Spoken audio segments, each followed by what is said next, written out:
Hello everyone, welcome to Vedantu Telugu చేయి. నేను మీ Madan sir, your physics coach on your big B. వినపడుతూ కనపడుతూ ఉంటే అందరూ క్లారిటీ ఇవ్వండి అమ్మా. మన నితిన్ వచ్చేసాడు, నితిన్ క్లారిటీ ఇచ్చేస్తాడులే. Good evening Nitin. T Rajani అడుగుతుంది, సార్ మోడర్న్ ఫిజిక్స్ చెప్తారా? చెప్తానమ్మా. ఒకవేళ నువ్వు మోడర్న్ ఫిజిక్స్ ఏమంటారు సార్, నేను అసలు మీరు చెప్పేంతవరకు ఆగలేను అని అంటారా? రజనీ, మనం ఇన్ఫినిటీ సిరీస్ అని ఒకటి చేసాం. ఆ ఇన్ఫినిటీ సిరీస్లో మోడర్న్ ఫిజిక్స్ మొత్తం చాలా నీట్గా చెప్పానమ్మా. చాలా అంటే చాలా నీట్గా చెప్పా.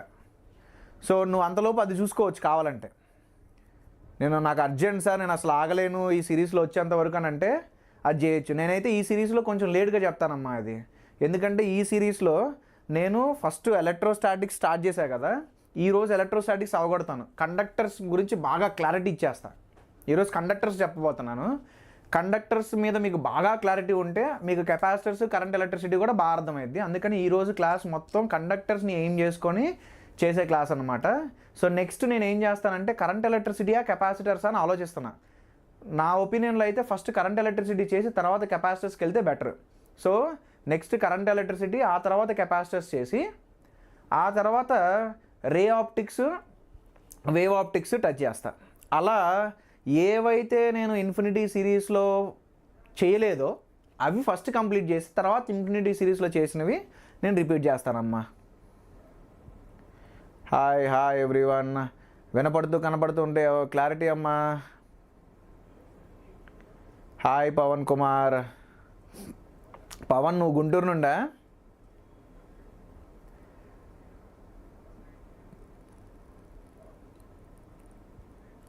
Okay. Koppula Vijay, good evening. మీ వల్ల ఈ వీకెండ్లో ఫిజిక్స్ ఎక్కువ మార్క్స్ వచ్చాయి సార్. ఓ గుడ్. నా వల్ల అనద్దమ్మా, నా వల్ల కాదు. ఎప్పుడైనా ఒకటి గుర్తుపెట్టుకోండి, టీచరు మిమ్మల్ని కొంచెం కంఫర్టబుల్గా ఫీల్ చేయగలరు. అంటే చెప్పేది అర్థమవుతుందిరా బాబు, నేను ఏదో ఒకటి చేయగలను అన్న ఒక ఫీలింగ్ని తెప్పగలడు. సో ఏదైనా సరే ఒకటి గుర్తుపెట్టుకో, నీ జర్నీ, నీ సక్సెస్లో ఒక టీచర్ యొక్క రోల్ 20 to 30%. మిగతాదంతా నీ హార్డ్ వర్క్ రా. నేను చెప్పింది నువ్వు చేయలేదనుకో, నేను చెప్పింది నువ్వు చేయకుండా ఉన్నావు అనుకో, అప్పుడు మార్క్స్ రావుగా. నేను చెప్పాలి, నువ్వు చేయాలి, కానీ ఎక్కువ నీ మీదే ఉండిద్ది యాక్చువల్గా. సో నిన్ను నువ్వు పొగుడుకో. ఓకే పవన్ కుమార్, నిజామాబాద్. సరేనమ్మా, స్టార్ట్ చేద్దాం. ఈరోజు కండక్టర్స్ అండ్ డైఎలక్ట్రిక్స్ గురించి మాట్లాడదాం. డైఎలక్ట్రిక్స్ బాగా ఇన్డెప్త్ అయితే వెళ్ళను. ఏం చేస్తుంది డైఎలక్ట్రిక్, ఏమేమి జరుగుతుంది అనేది కండక్టర్స్లో బాగా ఎక్స్ప్లెయిన్ చేసి డైఎలక్ట్రిక్స్ని ఎక్స్టెండ్ చేస్తారనమాట. ఆ కాన్సెప్ట్ని డైఎలక్ట్రిక్స్కి ఎక్స్టెండ్ చేస్తా. 75% మార్క్స్ ఉండాలి అనిల్.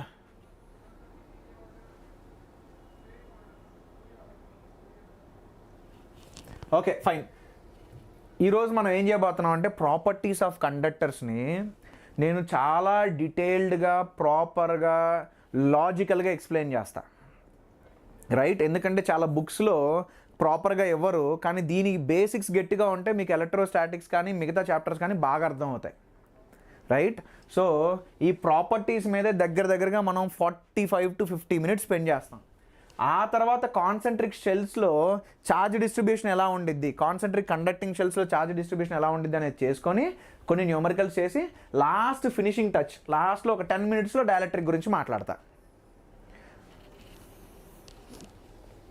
ఓకే సరే.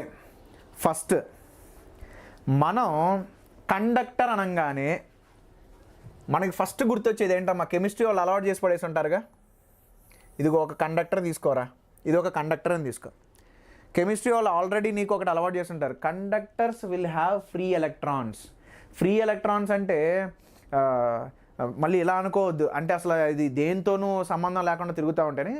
Generally free electrons are the ones which are weakly bound to the atom. అవి ఏంటంటే ఒక ఆటమ్ నుండి ఇంకో ఆటమ్కి, ఇంకొక ఆటమ్ నుండి ఇంకొక ఆటమ్కి అలా జంప్ చేస్తూ ఉండొచ్చు. అలా జంప్ చేసే ప్రాసెస్లో మిగతా ఉన్న ఎలక్ట్రాన్స్తో కూడా కొలిజన్స్ అవుతూ ఉంటాయి. సో నేను ఇప్పుడు ఒక ఎలక్ట్రాన్ గీస్తానమ్మా మీకు అర్థం కావడానికి. ఏదైతే ఈ ఎలక్ట్రాన్ ఫ్రీ ఎలక్ట్రాన్ అని నేను మాట్లాడతానో, ఈ ఫ్రీ ఎలక్ట్రాన్ అనేది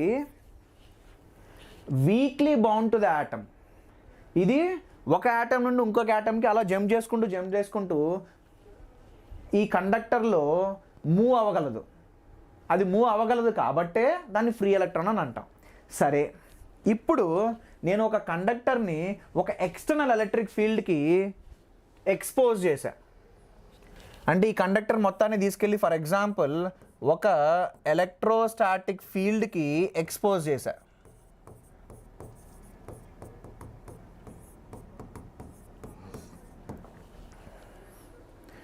ఒక ఎలక్ట్రోస్టాటిక్ ఫీల్డ్కి దాన్ని ఎక్స్పోజ్ చేశా. ఇప్పుడు ఏమైద్దిరా, 7 ఎలక్ట్రాన్ ఉన్నాడు.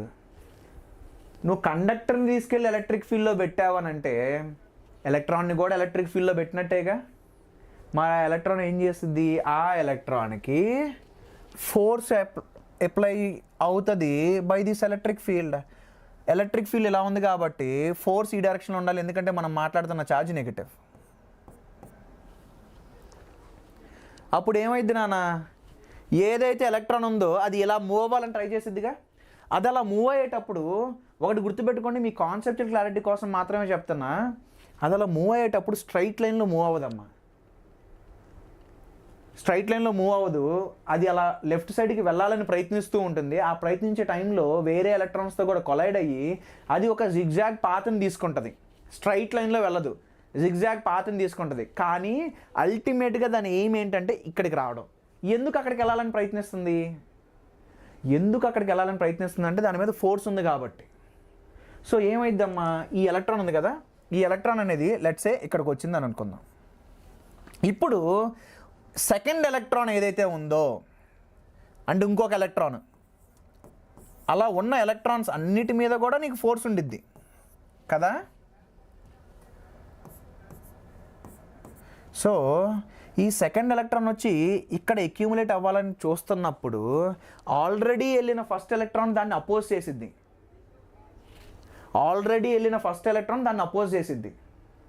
సో ఫస్ట్ ఎలక్ట్రాన్కి ఏమో ఏం అపోజిషన్ లేదు, సెకండ్ ఎలక్ట్రాన్ అక్కడికి వెళ్ళాలంటేనేమో అపోజిషన్ ఉంది.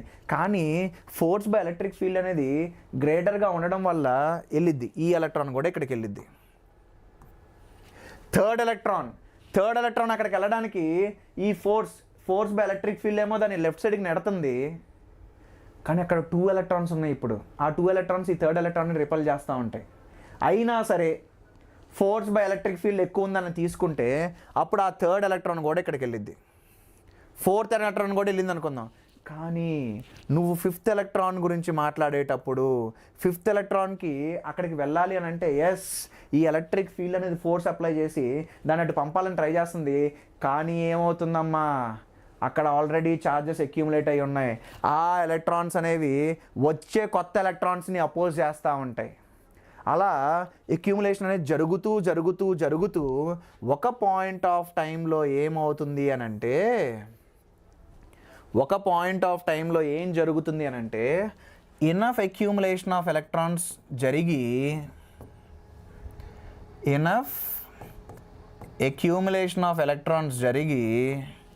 ఒక్క నిమిషం నాన్న,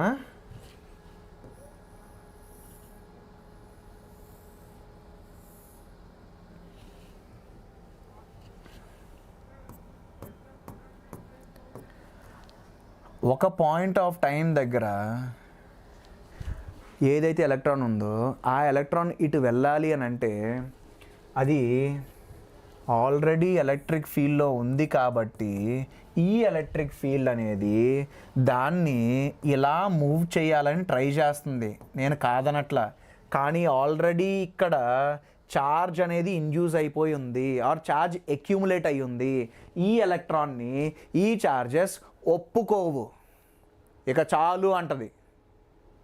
అంటే ఈ ఎలక్ట్రాన్ కదలకుండా ఉండాలి, ఈ ఎలక్ట్రాన్ ఇటువైపు రాకూడదు. దాని అర్థం ఏంటి, force by these electrons should balance out. అంటే ఇక్కడ నువ్వు గమనించావా, నీకు ఒక ఎలక్ట్రిక్ ఫీల్డ్ అనేది క్రియేట్ అయ్యింది, ఎందుకంటే ఛార్జెస్ ఇండ్యూస్ అయ్యి ఉన్నాయిగా. ఇక్కడేమో నెగిటివ్ ఛార్జ్ ఉంది, ఇక్కడేమో పాజిటివ్ ఛార్జ్ ఉంది, అవి రెండు సపరేట్ అని ఉన్నాయి. ఎలక్ట్రిక్ ఫీల్డ్ ఎలా వచ్చింది, ఎలక్ట్రిక్ ఫీల్డ్ పాజిటివ్ ఛార్జ్ నుండి నెగిటివ్ ఛార్జ్ వైపు ఉండిద్ది. సో అలా నీకు ఇనీషియల్ స్టేజెస్లో ఎలక్ట్రాన్స్ అనేవి అక్యూములేట్ అవుతూ ఒక పాయింట్ ఆఫ్ టైం దగ్గర అక్యూములేషన్ ఆగిపోద్ది. ఎప్పుడు ఆగిపోద్ది అని అంటే when the net force on the electron is going to be 0. అంటే Q ఇంటూ ఈ కదమ్మా ఫోర్స్, చార్జ్ ఏంటమ్మా electron, times the net electric field. So ఏమవుతుంది నాన్న, నెట్ ఎలక్ట్రిక్ ఫీల్డ్ అనేది 0 అయిపోతుందా లేదా కండక్టర్లో? ఒకవేళ నెట్ ఎలక్ట్రిక్ ఫీల్డ్ 0 కాదనుకో, ఎలక్ట్రాన్స్ ఏవైతే ఉన్నాయో వాటి మీద నెట్ ఫోర్స్ ఉండిద్ది. ఆ ఎలక్ట్రాన్స్ మీద నెట్ ఫోర్స్ ఉంటే ఆ ఎలక్ట్రాన్స్ ఒకవైపు అక్యూములేట్ అవుతాయి. అక్యూములేట్ అవుతూ ఒక పాయింట్ ఆఫ్ టైంలో నెట్ ఫోర్స్ని 0 చేసేస్తాయి. ఎంత అక్యూములేట్ అయితే అంత స్ట్రాంగ్ అపోజిషన్ వస్తుంది. ఈ ఎలక్ట్రిక్ ఫీల్డ్ ఏమో దాన్ని ఇటు నెట్టాలని చూస్తుంది, ఇక్కడ అక్యూములేట్ అయిన ఛార్జెస్ ఏమో ఇటు నెట్టాలని చూస్తుంది. ఎప్పుడైతే ఈ ఎక్స్టర్నల్ ఎలక్ట్రిక్ ఫీల్డ్ ఫోర్స్ని ఈ అక్యూములేట్ అయిన ఎలక్ట్రాన్స్ ఈక్వల్ అండ్ ఆపోజిట్ డైరెక్షన్లో ఫోర్స్ అప్లై చేయగలవో అప్పుడు నెట్ ఫోర్స్ 0, అప్పుడు ఎలక్ట్రాన్ అక్యూములేషన్ ఆగిపోతుంది. ఎలక్ట్రాన్ అక్యూములేషన్ ఆగిపోతుంది అని అంటే net electric field inside the conductor ఏమవుతుంది, 0 అవుతుంది.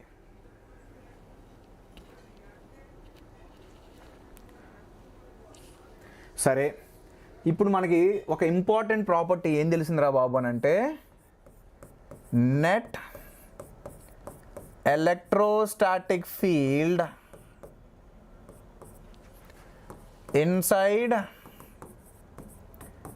కండక్టర్ అనేది 0 అయింది. అబ్బా సరే, బాగానే ఉంది, 0 అయింది, ఇక్కడ వరకు బాగానే ఉంది. దాని అర్థం ఏంటి? దీని లోపల నెట్ ఎలక్ట్రిక్ ఫీల్డ్ 0 అంట. మనమేమో దీన్ని ఒక ఎక్స్టర్నల్ ఎలక్ట్రిక్ ఫీల్డ్కి ఎక్స్పోజ్ చేస్తే దానివల్ల మనకి ఛార్జ్ అనేది ఇండ్యూస్ అయ్యి ఛార్జ్ అనేది అక్యూములేట్ అయ్యి అది ఈ డైరెక్షన్లో ఎలక్ట్రిక్ ఫీల్డ్ని ఇండ్యూస్ చేసుకొని నెట్ ఎలక్ట్రిక్ ఫీల్డ్ని 0 చేసి పడేసింది. ఎప్పుడైతే నెట్ ఎలక్ట్రిక్ ఫీల్డ్ 0 అయిందో ఆ ఎలక్ట్రాన్స్ అనేవి మూవ్ అవ్వవు. Okay fine sir, inside 0 sir prove చేశారు, ఇప్పుడు దాకా మాట్లాడారు. మరి అవుట్ సైడ్ ఏంటి సార్? అవుట్ సైడ్ ఏంటి? What about electric field out side? What about electric field out side? అమ్మా, అవుట్ సైడ్ అనేది ఏదైతే మనకి నెట్ ఎలక్ట్రిక్ ఫీల్డ్ ఉందో అది మాత్రం పక్కాగా సర్ఫేస్ దగ్గర మాత్రం పర్పెండిక్యులర్ టు ద సర్ఫేస్ ఉండాల్సిందే. ఎందుకు సార్ పర్పెండిక్యులర్గా ఉండాలి అని అంటున్నారు?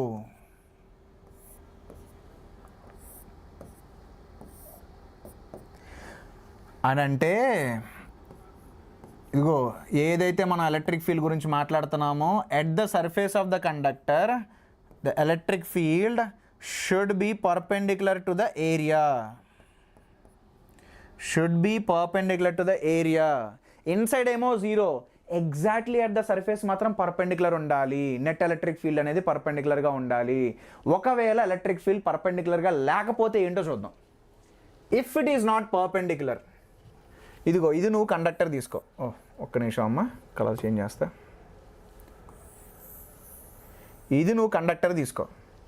ఒకవేళ ఇక్కడ ఎలక్ట్రిక్ ఫీల్డ్ అనేది ఈ డైరెక్షన్లో ఉంది అని తీసుకుందాం, జస్ట్ అనుకుందాం. అప్పుడు ఆ ఎలక్ట్రిక్ ఫీల్డ్కి 2 కాంపోనెంట్స్ ఉంటాయి. ఏంటనంటే normal component to the area and tangential component to the area. Agree అవుతారా?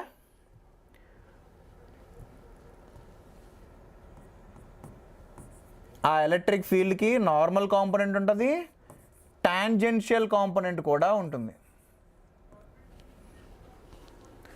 నార్మల్ ఉంటుంది, టాంజెన్షియల్ కాంపోనెంట్ ఉంటుంది. ఇప్పుడమ్మా అక్కడ ఉన్న ఎలక్ట్రాన్ గురించి మాట్లాడామనుకో, ఇక్కడున్న ఎలక్ట్రాన్ గురించి మాట్లాడామనుకో, ఆ ఎలక్ట్రాన్ టాంజెన్షియల్ ఎలక్ట్రిక్ ఫీల్డ్ ఏదైతే ఉందో ఆ టాంజెన్షియల్ ఎలక్ట్రిక్ ఫీల్డ్ అనేది ఇలా ఫోర్స్ అప్లై చేస్తుంది టాంజెన్షియల్ డైరెక్షన్లో. ఆ నార్మల్ అనేది ఇలా అప్లై చేస్తుంది ఎలక్ట్రాన్ మీద. అయితే ఒక ఫోర్స్ ఏమో ఎలక్ట్రాన్ని బయటికి లాగేయాలని చూస్తుంది కండక్టర్ నుండి. ఆ బయటికి లాగేయాలన్న ఫోర్స్ని యాటమ్స్ క్యాన్సిల్ చేసేస్తాయి. కానీ నేను ఒకవేళ ఎలక్ట్రాన్ని మాత్రం కండక్టర్ నుండి నువ్వు బయటికి రావద్దురా, నువ్వు సర్ఫేస్ మీద మూవ్ అవ్వరా అన్నాను అనుకో, అప్పుడు యాటమ్స్కి ఏం ప్రాబ్లం? యాటమ్స్కి ఏం ప్రాబ్లం లేదు కదా, ఎందుకంటే electrons can freely Rome around inside the conductor కదా. సో నువ్వు సర్ఫేస్ మీదే మూవ్ అవ్వని నువ్వు అడుగుతున్నావు అనుకో, యాటమ్స్ ఆర్ హ్యాపీ, వాడికి ఏం ప్రాబ్లం లేదు. నువ్వు కండక్టర్లో ఉన్నంతసేపు నాకు ఏ ప్రాబ్లం లేదు, నువ్వు కదులుతూ ఉండు అని అంటుంది కండక్టర్. సో అప్పుడు నార్మల్ డైరెక్షన్లో ఉన్న ఫోర్స్నేమో యాటమ్స్ క్యాన్సిల్ చేస్తే టాంజెన్షియల్ డైరెక్షన్లో మాత్రం ఎవడు క్యాన్సిల్ చేయలేకపోతున్నాడు. అప్పుడేంటి, ఎలక్ట్రాన్స్ అనేవి టాంజెన్షియల్ అంటే అలాంగ్ ద సర్ఫేస్ ఎప్పుడు కదులుతూ ఉండాలి. అంటే నేను ఒక కండక్టర్ని తీసుకెళ్ళి జేబులో పెట్టుకున్నాను అనుకో, ఫర్ ఎగ్జాంపుల్ నా జేబులో ఉన్న కండక్టర్కి ఎలక్ట్రాన్స్ అనేవి కంటిన్యూస్గా ఫ్లో అవుతూ ఉన్నాయనుకో, ఆ ఫ్లో ఆఫ్ ఎలక్ట్రాన్స్ ఏంటమ్మా, కరెంట్ కదా. మరి నాకు ఎలక్ట్రిక్ షాక్ తగలాలి కదా, మరి తగులుతుందా? లేదా మనం ఎక్స్పెరిమెంటల్గా అబ్జర్వ్ చేసి ఎలక్ట్రాన్స్ అనేవి అసలు tangential to the surface move అవుతున్నాయా లేదా అని చూసామనుకో, మూవ్ అవ్వట్లేదు అని వచ్చింది. దాని అర్థం ఏంటి? టాంజెన్షియల్ ఫోర్స్ లేనట్టు. ఒకవేళ టాంజెన్షియల్ ఫోర్స్ ఉంటే పక్కా ఎలక్ట్రాన్స్ మూవ్ అవ్వాలి కదా. ఒకవేళ టాంజెన్షియల్ ఫోర్స్ ఉంటే టాంజెన్షియల్ డైరెక్షన్లో ఎలక్ట్రాన్స్ మూవ్ అవ్వాలి. కానీ మనకు తెలిసింది ఏంటి అని అంటే టాంజెన్షియల్ డైరెక్షన్స్ ఎలక్ట్రాన్స్ మూవ్ అవ్వట్లేదు. ఒకవేళ ఎలక్ట్రాన్స్ మూవ్ అయితే movement of charge is going to be current, and current లేదు. దాని అర్థం ఏంటి? అవి కదలట్లేదు. దాని అర్థం ఏంటి? టాంజెన్షియల్ ఫోర్స్ లేదు. If there is no tangential force then we have only normal force. Tangential force zero అయింది అని అంటే then the only force that is acting on the electron is the normal force. Normal force మాత్రమే ఉంది అని అంటే only normal electric field exists. అంటే electric field అనేది surface దగ్గర పర్పెండిక్యులర్గా ఉండాలి. ఈ రెండు అనేది చాలా చాలా చాలా ఇంపార్టెంట్, చాలా ఇంపార్టెంట్ ఈ రెండు. ఇన్సైడ్ ఏమో జీరో, ఎట్ ద సర్ఫేస్ ఏమో perpendicular to the conductor, perpendicular to the surface.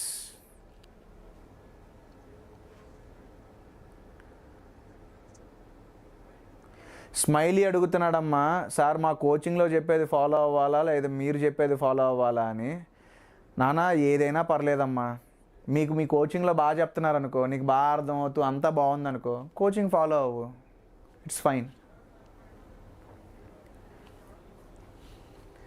Okay, next.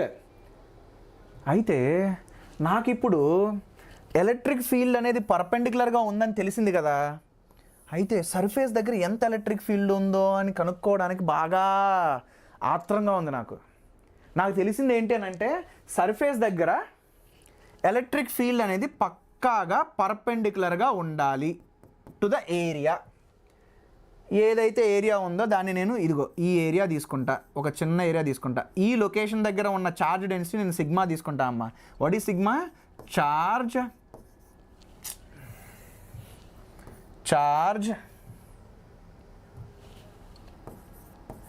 Per unit area. ఆ ఏరియా ఏదైతే ఉందో దాన్ని నేను చాలా చిన్న ఏరియా తీసుకుంటా, అక్కడున్న ఏరియాని నేను డిఏ అని రాస్తా. లోపల ఏంటమ్మా ఎలక్ట్రిక్ ఫీల్డ్? జీరో. సర్ఫేస్ దగ్గర ఏంటమ్మా ఎలక్ట్రిక్ ఫీల్డ్? ఈ. సో నేను ఇప్పుడు ఏం చేస్తా అంటే ఒక గాషియన్ సర్ఫేస్ తీసుకుంటా నాన్న. ఎందుకో చెప్తా గాషియన్ సర్ఫేస్, ఎందుకో చెప్తా గాషియన్ సర్ఫేస్. ఒక సిలిండ్రికల్ గాషియన్ సర్ఫేస్ తీసుకుంటా. ఇదిగో ఈ ఫ్లాట్ సెక్షన్ యొక్క ఏరియా ఎంత అని అంటే it is dA, same area as that of that green element. ఏదైతే మనం ఈ చిన్న ఏరియా గురించి మాట్లాడుతున్నామో ఆ చిన్న ఏరియా అండ్ ఈ సిలిండర్ యొక్క ఏరియా సేమ్. ఇప్పుడమ్మా మనకి గాస్ లా ఏం చెప్తుంది? Flux associated with a closed area is going to be charge enclosed by epsilon naught. ఈ సిలిండర్ లోపల ఎంత ఛార్జ్ ఉంది ఇదేగా, అక్కడ ఛార్జ్ ఎంత సిగ్మా, దాని ఏరియా ఎంత dA. So sigma into dA నీకు ఏమిస్తుంది, అక్కడ ఉన్న ఛార్జ్ ఇచ్చింది. సో ఈ సిలిండర్ లోపల ఎంత ఛార్జ్ ఉంది అని అంటే సిగ్మా ఇంటూ డిఏ ఛార్జ్ ఉంది నాన్న బై ఎప్సిలాన్ నాట్. ఇప్పుడు మనం సిలిండర్ మాట్లాడుతున్నాం అనుకో, సిలిండర్కి 2 ఫ్లాట్ సర్ఫేస్లు ఉంటాయి, కర్వ్డ్ సర్ఫేస్ ఉండిద్ది. ఇదిగో ఈ కర్వ్డ్ సర్ఫేస్ ఏదైతే ఉందో ఎలక్ట్రిక్ ఫీల్డ్ లైన్స్ ఎలా ఉన్నాయమ్మా, ఎలక్ట్రిక్ ఫీల్డ్ లైన్స్ నీకు టాంజెన్షియల్ టు ద ఏరియా ఉంది. ఇదిగో నువ్వు కావాలంటే గీసి చూడు. ఇదిగో ఈ ఎలక్ట్రిక్ ఫీల్డ్ లైన్స్ అనేవి ఈ కర్వ్డ్ ఏరియాని క్రాస్ చేసి వెళ్తున్నాయా, లేదు, ఆ కర్వ్డ్ ఏరియాకి ప్యారలల్గా వెళ్తున్నాయి. ఆ కర్వ్డ్ ఏరియాకి ప్యారలల్గా వెళ్తూ ఉంటే ఆ ఎలక్ట్రిక్ ఫీల్డ్ లైన్స్ ఆ ఏరియా నుండి వెళ్ళట్లా, అంటే కర్వ్డ్ ఏరియా ఫ్లక్స్కి కాంట్రిబ్యూట్ చేయట్లా. మళ్ళీ ఇదిగో మన ఈ ఫ్లాట్ ఏరియా గురించి మాట్లాడు. ఈ ఫ్లాట్ ఏరియా గారి దగ్గర అసలు ఎలక్ట్రిక్ ఫీల్డే లేదు, ఎందుకంటే ఆ ఫ్లాట్ ఏరియా అనేది ఇన్సైడ్ ద కండక్టర్ ఉంది. అప్పుడు ఫ్లక్స్కి కాంట్రిబ్యూట్ చేసే ఏకైక మహానుభావుడు ఎవడు, ఈ ఫ్లాట్ ఏరియా. ఫ్లక్స్ ఏంటి, ఎలక్ట్రిక్ ఫీల్డ్ ఇంటూ ఏరియా. అక్కడ ఎలక్ట్రిక్ ఫీల్డ్ ఈ ఏరియా ఎంత డిఏ. సో డిఏ పోయిందనుకో, what is the electric field at the surface of conductor, sigma by epsilon naught. Very very very important.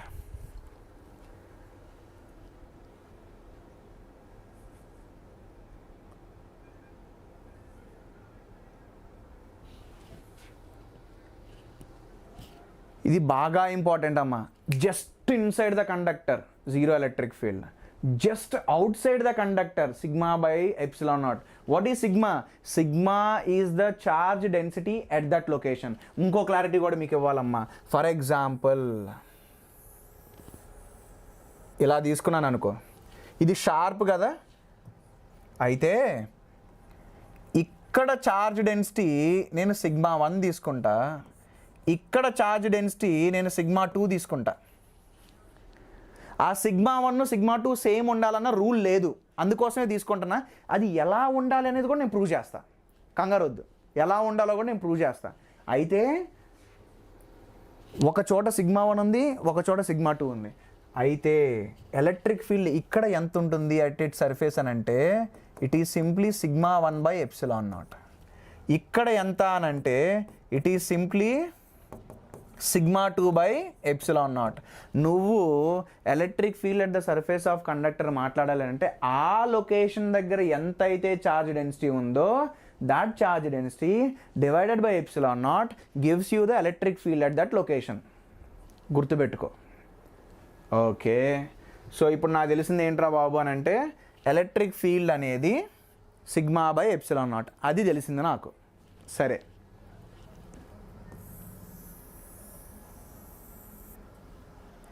What is the electric field inside the conductor? 0. ఇప్పుడు మనం potentials గురించి మాట్లాడుకుందాం అమ్మా. మనం electrostatics నేర్చుకునేటప్పుడు కూడా first point charges, ఆ తర్వాత ఎలక్ట్రిక్ ఫీల్డ్స్, ఆ తర్వాత పొటెన్షియల్స్, అదే కదా మనం మాట్లాడుకుంది. అలాగే ఇక్కడ కూడా చేసేద్దాం. ఇప్పుడు మనకి తెలిసిన ఒక రిలేషన్ ఏంటి అని అంటే change in potential is minus ఈ బార్ డాట్ డిఆర్ బార్. మరి ఎలక్ట్రిక్ ఫీల్డ్ ఏంటమ్మా inside conductor? Ray, what is epsilon అని అడుగుతున్నారు. పర్మిటివిటీ అమ్మా, మీకు తెలుసుగా, coulombs constant 1/4 epsilon naught. So epsilon naught is permittivity. సరే, ఈ 0 కదా, నీకు ఎలక్ట్రిక్ ఫీల్డ్ 0 అయితే మరి పొటెన్షియల్ ఏమవ్వాలి నాన్న? కాన్స్టెంట్ అవ్వాలి. పొటెన్షియల్ అనేది చేంజ్ అవ్వకూడదు. పొటెన్షియల్ అనేది చేంజ్ అవ్వకూడదు. What is epsilon naught value? 8.85 into 10⁻⁻12. 8.85 into 10⁻⁻12. సరేనమ్మా. వి వాల్యూ అనేది కాన్స్టెంట్. అంటే నువ్వు ఏ పాయింట్ అయినా తీసుకో, ఒక కండక్టర్లో నువ్వు ఏ పాయింట్ అన్నా తీసుకో, అన్ని పాయింట్స్ దగ్గర పొటెన్షియల్ అనేది same. Potential at all points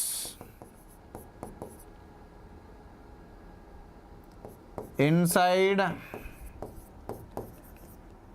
conductor are same. Potential at all points inside the conductor are same. Okay, సరే. మరి సార్ మనం ఒక స్పియర్ తీసుకుందాం, దాని యొక్క చార్జ్ డెన్సిటీ సిగ్మా అని తీసుకుందాం, రైట్? దాని పొటెన్షియల్ ఏంటి సార్? మనకు తెలుసు కదా, potential at surface KQ by capital R కదా. ఆ క్యూని ఏమని రాయొచ్చు? సిగ్మా ఇంటూ 4πr² అని రాయొచ్చు కదా. నేను ఒక స్పియర్ తీసుకున్నానమ్మా, దాని యొక్క చార్జ్ డెన్సిటీ ఎంత అంటే సిగ్మా, ఆ స్పియర్ యొక్క రేడియస్ ఎంత అంటే క్యాపిటల్ R. సో ఎంత ఛార్జ్ ఉంది సర్ఫేస్ మీద అని అంటే that Q is nothing but sigma into 4πr² by R². Sorry, sigma 4πr² by R. అప్పుడు ఒక ఆరు క్యాన్సిల్ అవుతుంది. అయితే V is equal to 4πk into sigma R అని రాద్దాం. అప్పుడు సిగ్మా R ఏమవుతుందమ్మా? V/4πk కదా. మనం ఒక కండక్టర్ గురించి మాట్లాడినప్పుడు ప్రతి point inside the conductor will have same potential కదా. అంటే ఈ V అనేది కూడా కాన్స్టెంట్ కదా, ఎలాగో ఈ 4πk అనేది కూడా కాన్స్టెంట్ కదా. అంటే నువ్వు ఒక కండక్టర్ గురించి మాట్లాడేటప్పుడు సిగ్మా ఇంటూ R అనేది కాన్స్టెంట్ అమ్మా. What is R? R is radius of the sphere, or you can also call it as radius of the curvature you are talking about. ఎందుకంటే ఒకవేళ నువ్వు ఒక డిఫరెంట్ షేప్ గురించి మాట్లాడావు అనుకో, ఆ షేప్లో ఒక చిన్న section it will be part of some sphere, radius of that sphere will be called as radius of curvature. సరే, ఇందాక నేను చెప్పా కదా, ఇలా షార్ప్ ఎడ్జెస్ వచ్చినప్పుడు షార్ప్ ఎడ్జెస్కి రేడియస్ ఆఫ్ కర్వేచర్ ఎక్కువ ఉంటుందా తక్కువ ఉంటుందా? ఫ్లాట్ సర్ఫేసెస్కి నీకు రేడియస్ ఆఫ్ కర్వేచర్ అనేది ఎక్కువ ఉంటుంది, because it will be part of a bigger sphere. ఎప్పుడైతే నువ్వు షార్ప్ ఎడ్జెస్ వచ్చావో it will be part of a smaller sphere అమ్మ. సో ఇక్కడ నేను రేడియస్ R2 అండ్ ఇక్కడ నేను రేడియస్ R1 తీసుకుంటే R1 is less than R2. So ఇక్కడ నేను ఛార్జ్ డెన్సిటీ సిగ్మా 1, ఇక్కడ ఛార్జ్ డెన్సిటీ సిగ్మా 2 తీసుకుంటే నువ్వే చూడు, సిగ్మా ఇంటూ R కాన్స్టెంట్ ఉండాలి. సిగ్మా ఇంటూ R కాన్స్టెంట్ ఉండాలంటే ఎక్కడైతే R తక్కువ ఉంటుందో అక్కడ ఛార్జ్ డెన్సిటీ ఎక్కువ ఉండాలి. అందుకనే మీకు చిన్నప్పుడు ఏమంటారంటే షార్ప్ ఎడ్జెస్ దగ్గర ఛార్జ్ ఎక్కువ ఉంటుందమ్మా అంటారు. ఛార్జ్ ఎక్కువ ఉండడం కాదమ్మా, ఛార్జ్ డెన్సిటీ ఎక్కువ ఉంటుంది. ఎందుకు ఉంటుందంటే ఇందుకు ఉంటుంది, షార్ప్ ఎడ్జెస్కి కర్వేచర్ తక్కువ ఉంటుంది.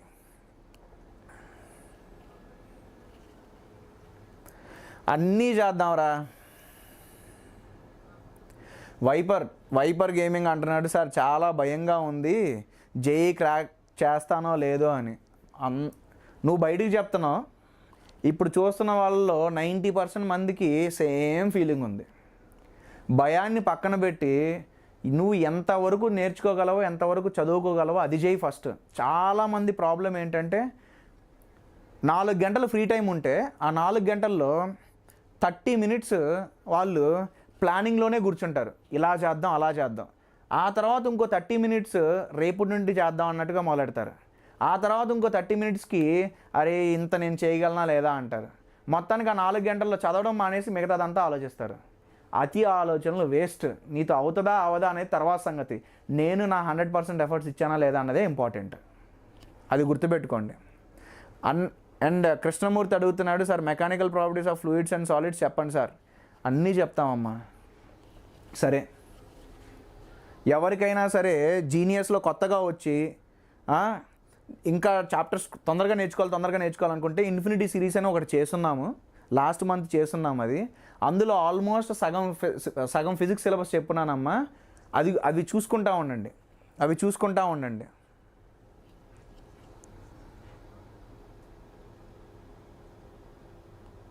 వెరీ గుడ్ నితిన్, భయం వదులు గెలిచి చూడు. సరే, ఇప్పుడు ఒకవేళ నేను ఒక 2 మెటాలిక్ బాడీస్ని అంటే 2 కండక్టర్స్ని కాంటాక్ట్లోకి పెడితే ఏమవుతుంది? అది ఒక క్వశ్చన్ అన్నమాట, మీకు ఎప్పటికీ ఉండే క్వశ్చన్. ఏంటదనంటే, ఇది ఒక కండక్టర్, దీని మీద ఛార్జ్ లెట్స్ సే Q1, దీని యొక్క రేడియస్ R1 అని తీసుకో. ఇది ఇంకొక కండక్టర్ బాగా దూరంగా పెట్టాం. ఎలా అంటే ఇది దీన్ని ఇన్ఫ్లుయెన్స్ అయ్యేది, ఇది దీన్ని ఇన్ఫ్లుయెన్స్ అయ్యేది. దాని యొక్క charge Q2 and radius R2 అని తీసుకుందాం. ఈ రెండింటిని నేను ఒక కండక్టింగ్ వైర్తో కాంటాక్ట్లో పెడతా. దీని పొటెన్షియల్ ఎంత అంటే V1 is going to B KQ1/R1. దీని పొటెన్షియల్ ఎంత అని అంటే V2 ఈజ్ KQ2/R2.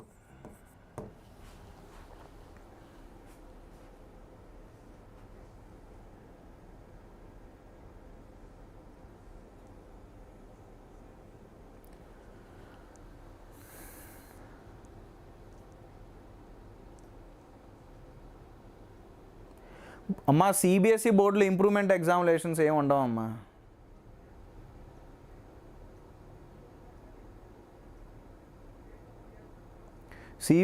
మన దీంట్లో ఉంటాయి, ఇంటర్మీడియట్లో ఉంటాయి ఇంప్రూవ్మెంట్. నీకు 1 ఇయర్ తర్వాత ఏం ఇంప్రూవ్మెంట్ రాస్తావు? రాయలేవు అనుకుంటా కదా. సరే,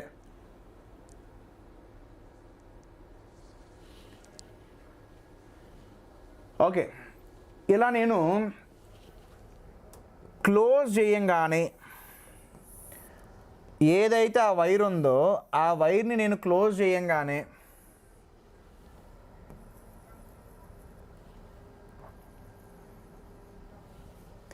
ఇక్కడేమో పొటెన్షియల్ V1, ఇక్కడేమో potential V2. If V1 is not equal to V2, ఒకవేళ V1 అనేది V2కి ఈక్వల్ కాకపోతే పొటెన్షియల్ డిఫరెన్స్ ఉందిగా. అంటే పొటెన్షియల్ డిఫరెన్స్ అనేది ఉంది. పొటెన్షియల్ డిఫరెన్స్ ఉంది అని అంటే పక్కాగా ఎలక్ట్రిక్ ఫీల్డ్ ఉండాలి. సో ఈ స్పియరు 2 వేరే పొటెన్షియల్స్లో ఉంటే ఎలక్ట్రిక్ ఫీల్డ్ అనేది ఎగ్జిస్ట్ అయ్యిద్ది. ఫర్ ఎగ్జాంపుల్, ఒకవేళ ఎలక్ట్రిక్ ఫీల్డ్ ఇలా ఉంది అని మనం అనుకుంటే, నేను డిసైడ్ చేయట్లేదమ్మా ఏ డైరెక్షన్ అనేది, ఉండడం అయితే ఉండాలి, ఇలా కానీ ఉండాలి. ఒకవేళ ఈ డైరెక్షన్లో ఉంటే అప్పుడు ఏం జరగాలమ్మా?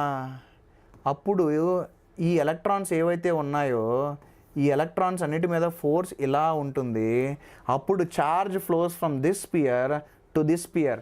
ఎప్పటిదాకా if there is potential difference, then if there is potential difference, then charges rearrange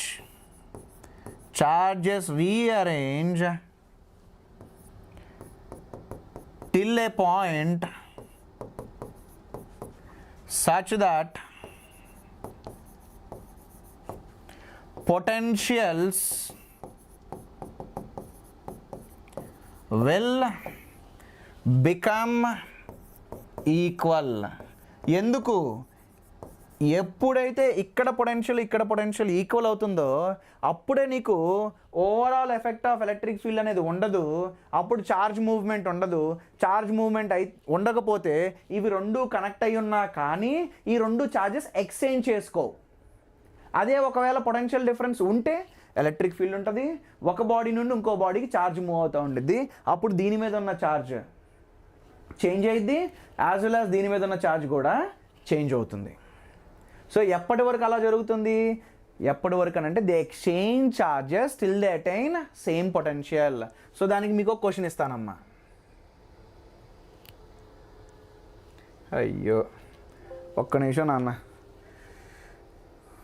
నేను స్లైడ్స్ ప్రిపేర్ చేసేటప్పుడేమో ఇంత సరిపోద్దిలే అని అనుకుంటా. ప్రతిరోజు ఎక్స్ట్రానే చెప్తా. ఒక్క నిమిషం, మీ చాట్ నాకు కనపడదు, ఒక్క నిమిషం. ఓకే, ఇప్పుడమ్మా నువ్వు ఒక బాడీ తీసుకో, దాని మీద ఛార్జ్ క్యూ, దాని రేడియస్ క్యాపిలార్ అని తీసుకో. దాన్ని మనం బాగా దూరంగా ఉన్న ఇంకొక స్పియర్కి కనెక్ట్ చేద్దాం. దాని ఛార్జ్ క్యూ, కానీ దీని రేడియస్ ఆర్, 2r. అయితే నువ్వు కనెక్ట్ చేయంగానే ఏమవుతుంది నాన్న, ఛార్జెస్ రీఅరేంజ్ అవ్వాలి. ఛార్జెస్ రీఅరేంజ్ అయ్యి పొటెన్షియల్ని సేమ్ చేసేయాలి. సో ఛార్జ్ ఇక్కడ నుండి ఎక్కడికన్నా మూవ్ అవ్వచ్చు, ఇక్కడ నుండి ఎక్కడికన్నా మూవ్ అవ్వచ్చు. ఎక్కడ నుండి ఎక్కడికి మూవ్ అవుతుంది అనేది మనం పొటెన్షియల్తో డిసైడ్ చేయొచ్చు కాబట్టి ఫైన్. కానీ ఛార్జ్ అయితే చేంజ్ అవుతుంది కదా, అందుకని నేనేం తీసుకుంటానంటే దీని మీద ఉన్న ఛార్జ్ ఎక్స్ అని తీసుకుంటానా. అప్పుడు దీని మీద ఎంత ఛార్జ్ ఉండాలి, టోటల్ ఛార్జ్ అయితే ఎక్కడికి వెళ్ళదుగా. Total charge and both of them sum ఎప్పుడు సేమ్ ఉండాలి కదా. ఎందుకు, ఇక్కడ నుండి ఎక్కడికైనా వెళ్ళిద్ది, ఇక్కడ నుండి ఎక్కడికైనా వెళ్ళిద్ది, బట్ టోటల్ మాత్రం సేమ్ ఉండాలి. సో టోటల్ ఛార్జ్ ఎంత, 2q. ఒకవేళ దీని మీద ఉన్న ఛార్జ్ ఎక్స్ అయితే దీని మీద ఉన్న ఛార్జ్ ఎంత అవ్వాలి, 2q - x.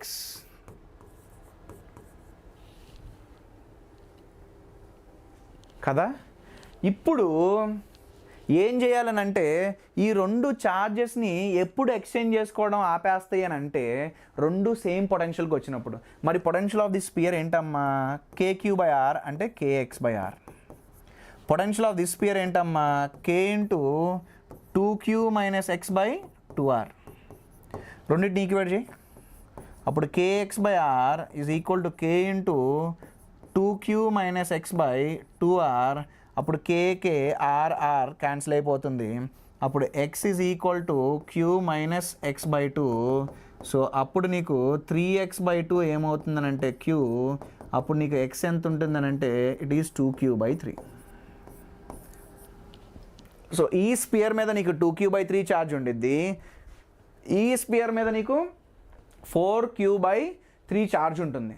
అంటే నువ్వు దీన్ని క్లోజ్ చేయంగానే ఇక్కడ నుండి q/3 ఛార్జ్ ఇక్కడికి వెళ్తుంది. ఎందుకు వెళ్తుంది అని అంటే చెప్పా కదా, ఒక కండక్టర్ గురించి, రెండు కండక్టర్స్ గురించి నువ్వు మాట్లాడేటప్పుడు ఆ రెండింటిని నువ్వు కానీ టచ్ చేసావా, లేదా ఆ రెండింటిని ఒక కండక్టింగ్ వైర్తో కలిపావా, అవి ఎక్స్చేంజ్ చేసుకోవాలి charges till they attain same potential, because that is the property of conductor. దానికి లాజికల్ ఎక్స్ప్లెనేషన్ కూడా ఇచ్చా.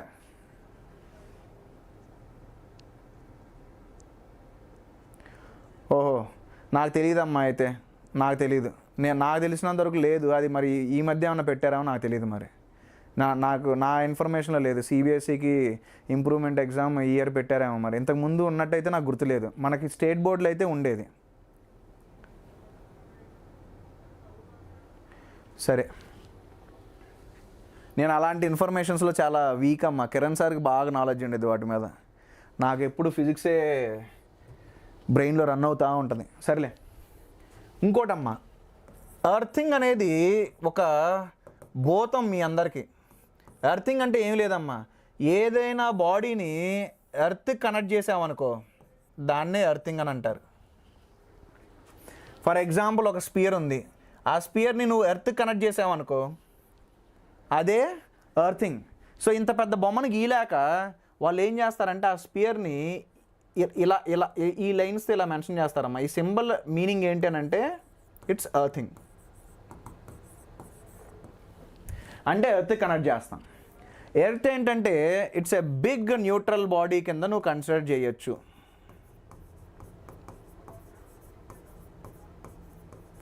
అది న్యూట్రల్ బాడీ అయినప్పుడు what is the potential of earth? Potential of earth అనేది 0. అయితే నువ్వు ఎప్పుడైతే బాడీని ఎర్త్ కనెక్ట్ చేస్తావో, ఒకవేళ ఆ potential of the body is not 0, if it is something else, అది ఏం చేసిద్ది, ఎర్త్ నుండి కొంచెం ఛార్జ్నన్నా తీసుకుంటుంది, లేదా ఎర్త్ కన్నా కొంచెం ఛార్జ్ని ఇచ్చేసి దాని పొటెన్షియల్ని 0 చేసుకోవాలని చూసిద్ది. ఎందుకనంటే నువ్వు ఎర్త్ కనెక్ట్ చేసినప్పుడు potential of that body should be equal to potential of earth. అప్పుడే కదా ఛార్జ్ ఎక్స్చేంజ్ ఆగిపోతుంది. ఎప్పుడమ్మా ఇవి ఛార్జెస్ని ఎక్స్చేంజ్ చేసుకోవడం ఆపేస్తాయి? ఇదిగో ఒకసారి వెనక్కి వెళ్దాం. ఈ రెండు ఎప్పుడు ఛార్జెస్ని ఎక్స్చేంజ్ చేసుకోవడం ఆపేస్తాయి? దీని పొటెన్షియల్ సేమ్ అయినప్పుడు. ఇప్పుడు నేను ఈ బాడీ బదులు దాన్ని ఎర్త్ అని తీసుకుంటున్నా అంటే ఈ బాడీ ఎప్పుడు దీంతో ఛార్జ్ ఎక్స్చేంజ్ని ఆపేస్తుంది అంటే when the potential of this body is equal to the potential of earth. And what is the potential of earth? 0. అంటే నువ్వు ఏ బాడీనైతే తీసుకెళ్ళి ఎర్త్ కనెక్ట్ చేస్తావో ఆ బాడీ యొక్క పొటెన్షియల్ 0 అవుతుంది.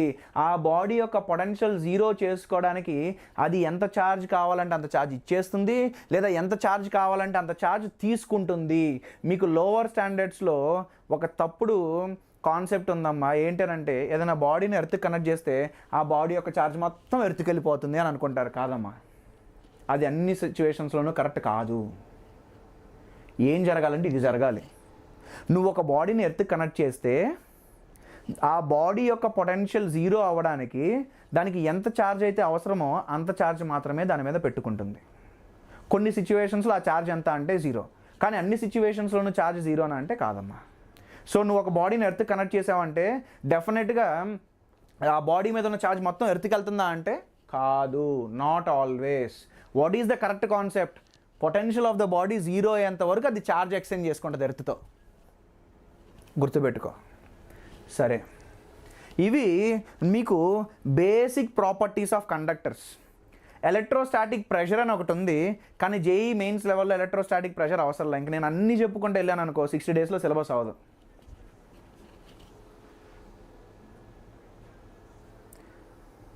యష్, ఇప్పుడు జరుగుతుంది ఎలక్ట్రోస్టాటిక్స్ ఎరా. నెక్స్ట్ చెప్పబోయేది కరెంట్ ఎలక్ట్రిసిటీ.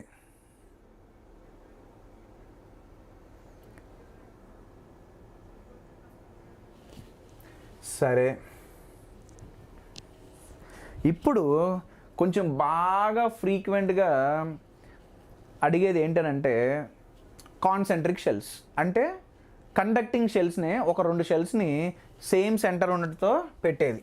అంటే ఇదిగో నువ్వు ఇది తీసుకో, ఒక షెల్ కండక్టింగ్ షెల్ అమ్మ, మర్చిపోవద్దు. దాని యొక్క రేడియస్ R1 తీసుకో. ఇంకొక షెల్ తీసుకో, దాని యొక్క రేడియస్ R2 తీసుకో. రైట్? అయితే దీని మీద ఉన్న టోటల్ ఛార్జ్ Q1, దీని మీద ఉన్న టోటల్ ఛార్జ్ ఎంత అంటే దట్ ఈస్ Q2. నాకు ఛార్జ్ డిస్ట్రిబ్యూషన్ కావాలి. I want charge distribution. So ఎలా చేస్తాం? అమ్మ, ఇవి కండక్టింగ్ షెల్స్ అమ్మ. సో నేను షెల్స్ అన్నాను కదా, అంటే వాటికి కొంచెం థిక్నెస్ ఉండేది కదా. సో దాన్ని నేను కొంచెం పెద్దగా గీస్తాను. ఒకసారి చూడు, ఈ లోపలది ఇలా గీస్తానన్న, కొంచెం థిక్ ఉంటుంది కదా.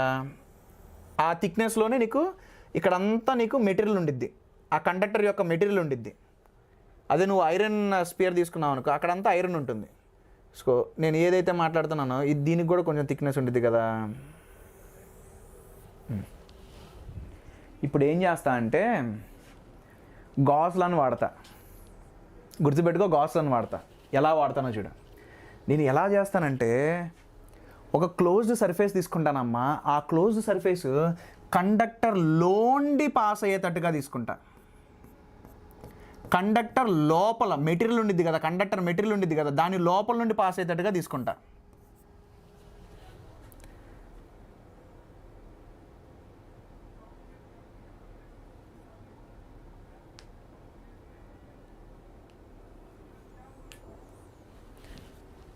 అప్పుడు ఏంటమ్మా ఫ్లక్స్ ఏంటో చెప్పు ఒకసారి. మీకు గుర్తుందంటే ఫ్లక్స్ ఏంటి? Closed integral E⁻.dA.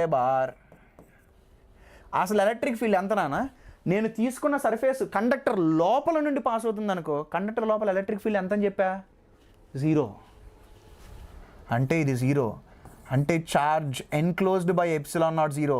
Sir flux charge enclosed by epsilon naught ఎలా అయింది sir? Gauss law. So charge enclosed ఎంత? Charge enclosed 0. అంటే ఇన్నర్ సర్ఫేస్ ఒక్కటే ఉంది, ఆ ఇన్నర్ సర్ఫేస్ మీద ఛార్జ్ ఎంత ఉండాలి? 0 ఉండాలి. ఇన్నర్ సర్ఫేస్ మీద ఛార్జ్ ఎంత ఉండాలి? జీరో ఉండాలి, మొత్తం ఛార్జ్ ఎన్క్లోజ్ జీరో అవ్వాలి. సరే, total charge on the inner sphere అంతమ్మా Q1. అందులో ఇన్నర్ సర్ఫేస్ మీద జీరో ఉంది, మరి అవుటర్ సర్ఫేస్ మీద ఎంత ఉండాలి? Total charge Q1, inner surface మీద జీరో, మరి అవుటర్ సర్ఫేస్ మీద ఎంత ఉండాలి? Q1 ఉండాలి. ఎందుకు? Inner surface charge plus outer surface charge మొత్తం కూడా Q1 ఉండాలని నేను ఇచ్చా ఆల్రెడీ. ఇన్నర్ దాని మీద జీరో ఉందని గాస్లా చెప్పింది, మరి అవుటర్ మీద Q1 ఉండాలి. ఇప్పుడమ్మా మళ్ళీ ఇదిగో నేను ఇంకొక క్లోజ్డ్ సర్ఫేస్ తీసుకుంటున్నాను నాన్న. ఈ సెకండ్ క్లోజ్డ్ సర్ఫేస్ ఏదైతే నేను తీసుకుంటున్నానో ఇది కూడా ఎందులోండి పాస్ అవుతుంది? అది కూడా కండక్టర్లోండి పాస్ అవుతుంది. కండక్టర్లోండి పాస్ అవుతుంది. అది కండక్టర్ లోపల నుండి పాస్ అయినప్పుడు what will be the electric field inside the material of conductor? Zero. అంటే ఫ్లక్స్ జీరో. అంటే గాస్లా ప్రకారంగా ఫ్లక్స్ని నువ్వు charge enclosed by epsilon naught రాయొచ్చు. అప్పుడు ఛార్జ్ ఎన్క్లోజ్డ్ ఎంత? Charge enclosed zero. అంటే ఈ ఎల్లో దాని లోపల మొత్తం ఛార్జ్ జీరో ఉండాలిరా. ఆల్రెడీ నాకు Q1 ఉంది. అప్పుడు ఇన్నర్ సర్ఫేస్ మీద ఎంత అయితే నాకు టోటల్ ఛార్జ్ జీరో అవుతుంది. ఇన్నర్ సర్ఫేస్ మీద నాకు ఎంత ఛార్జ్ ఉంటే నాకు టోటల్ ఛార్జ్ ఇన్సైడ్ జీరో అవుతుంది? -Q1. Very good everyone, -Q1. Very good. Okay, మరి అవుటర్ దాని మీద మొత్తం ఛార్జ్ ఎంత? అవుటర్ దాని మీద మొత్తం ఛార్జ్ Q2. అయితే నాకు ఇన్నర్ సర్ఫేస్ మీద -Q1 వచ్చింది. అప్పుడు అవుటర్ సర్ఫేస్ మీద ఎంత ఛార్జ్ ఉండాలి? Q1 ప్లస్ Q2 ఉండాలి. అప్పుడు ఇది ప్లస్ ఇది నువ్వు యాడ్ చేస్తే నీకు Q2 వస్తుందా లేదా? ఎందుకు? టోటల్ ఛార్జ్ Q2 అని నేను ఇచ్చా. ఇన్నర్ సర్ఫేస్ మీద -Q1 ఉంటే అవుటర్ సర్ఫేస్ మీద Q1 ప్లస్ Q2 ఉంటేనే నీకు టోటల్ ఛార్జ్ అనేది Q2 అవుతుంది. ఇలానమ్మా మీరు ఛార్జ్ డిస్ట్రిబ్యూషన్ క్యాలిక్యులేట్ చేయాల్సింది. This is how you calculate charge distribution. అర్థం కాలేదు యష్ అంటున్నాడు. అర్థం కాలేదు సార్. ఎందుకు సార్ -Q1? అమ్మా ఛార్జ్ ఎన్క్లోజ్డ్ జీరో అవ్వాలమ్మా. ఇదిగో ఈ స్పియర్లో ఛార్జ్ ఎన్క్లోజ్డ్ జీరో అవ్వాలి. ఆల్రెడీ Q1 ఛార్జ్ ఉంది. సో ఈ Q1 ఛార్జ్ని క్యాన్సిల్ చేయాలంటే -Q1 ఉండాలి. ఎందుకు ఛార్జ్ ఎన్క్లోజ్ జీరో అంటే గాస్లా ఏం చెప్తుందంటే flux is charge enclosed by epsilon not. Okay, ఇప్పుడు మీకు అర్థమైందిగా ఛార్జ్ డిస్ట్రిబ్యూషన్స్ ఎలా క్యాలిక్యులేట్ చేయాలో మీకు అర్థమైందిగా. నేను ఇప్పుడు మీకు కొంచెం డిఫికల్ట్ క్వశ్చన్ ఇస్తాను, కొంచెమే ఎలా చేయాలో చూపిస్తున్నా. ఇదిగోనమ్మా, ఇది ఇన్నర్ 1. ఇన్నర్ దాని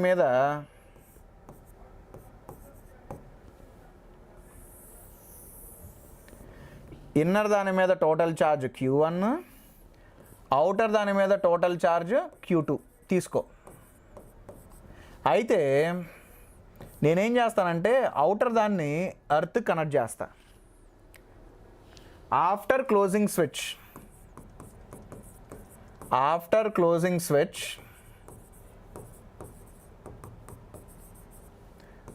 find charge distributions. After closing switch find charge distribution. Nagendra dream IIT why Q1 plus Q2 అని అంట. అమ్మా ఈ క్వశ్చన్ మీకు క్లియర్ కదా? అరే ఈ బయట దాని మీద ఏదైతే బయట స్పియర్ ఉందో ఆ స్పియర్ మీద టోటల్ ఛార్జ్ Q2 ఉండాలమ్మా. ఇన్నర్ సర్ఫేస్ మీద -Q1 ఉంది, మరి అవుటర్ సర్ఫేస్ మీద ఎంత? సరే నీకు తెలియట్లేదు అని అనుకుందాం. దీన్ని నువ్వేమనుకుంటావు అంటే ఒక x అనుకో. అప్పుడు x plus -Q1. x plus -Q1 అనేది నీకు టోటల్ ఛార్జ్ ఉందో అవుటర్ స్పియర్. ఆ టోటల్ ఛార్జ్ ఎంత? Q2. సో అప్పుడు x ఎంత అయింది? Q1 plus Q2. అలా అమ్మ.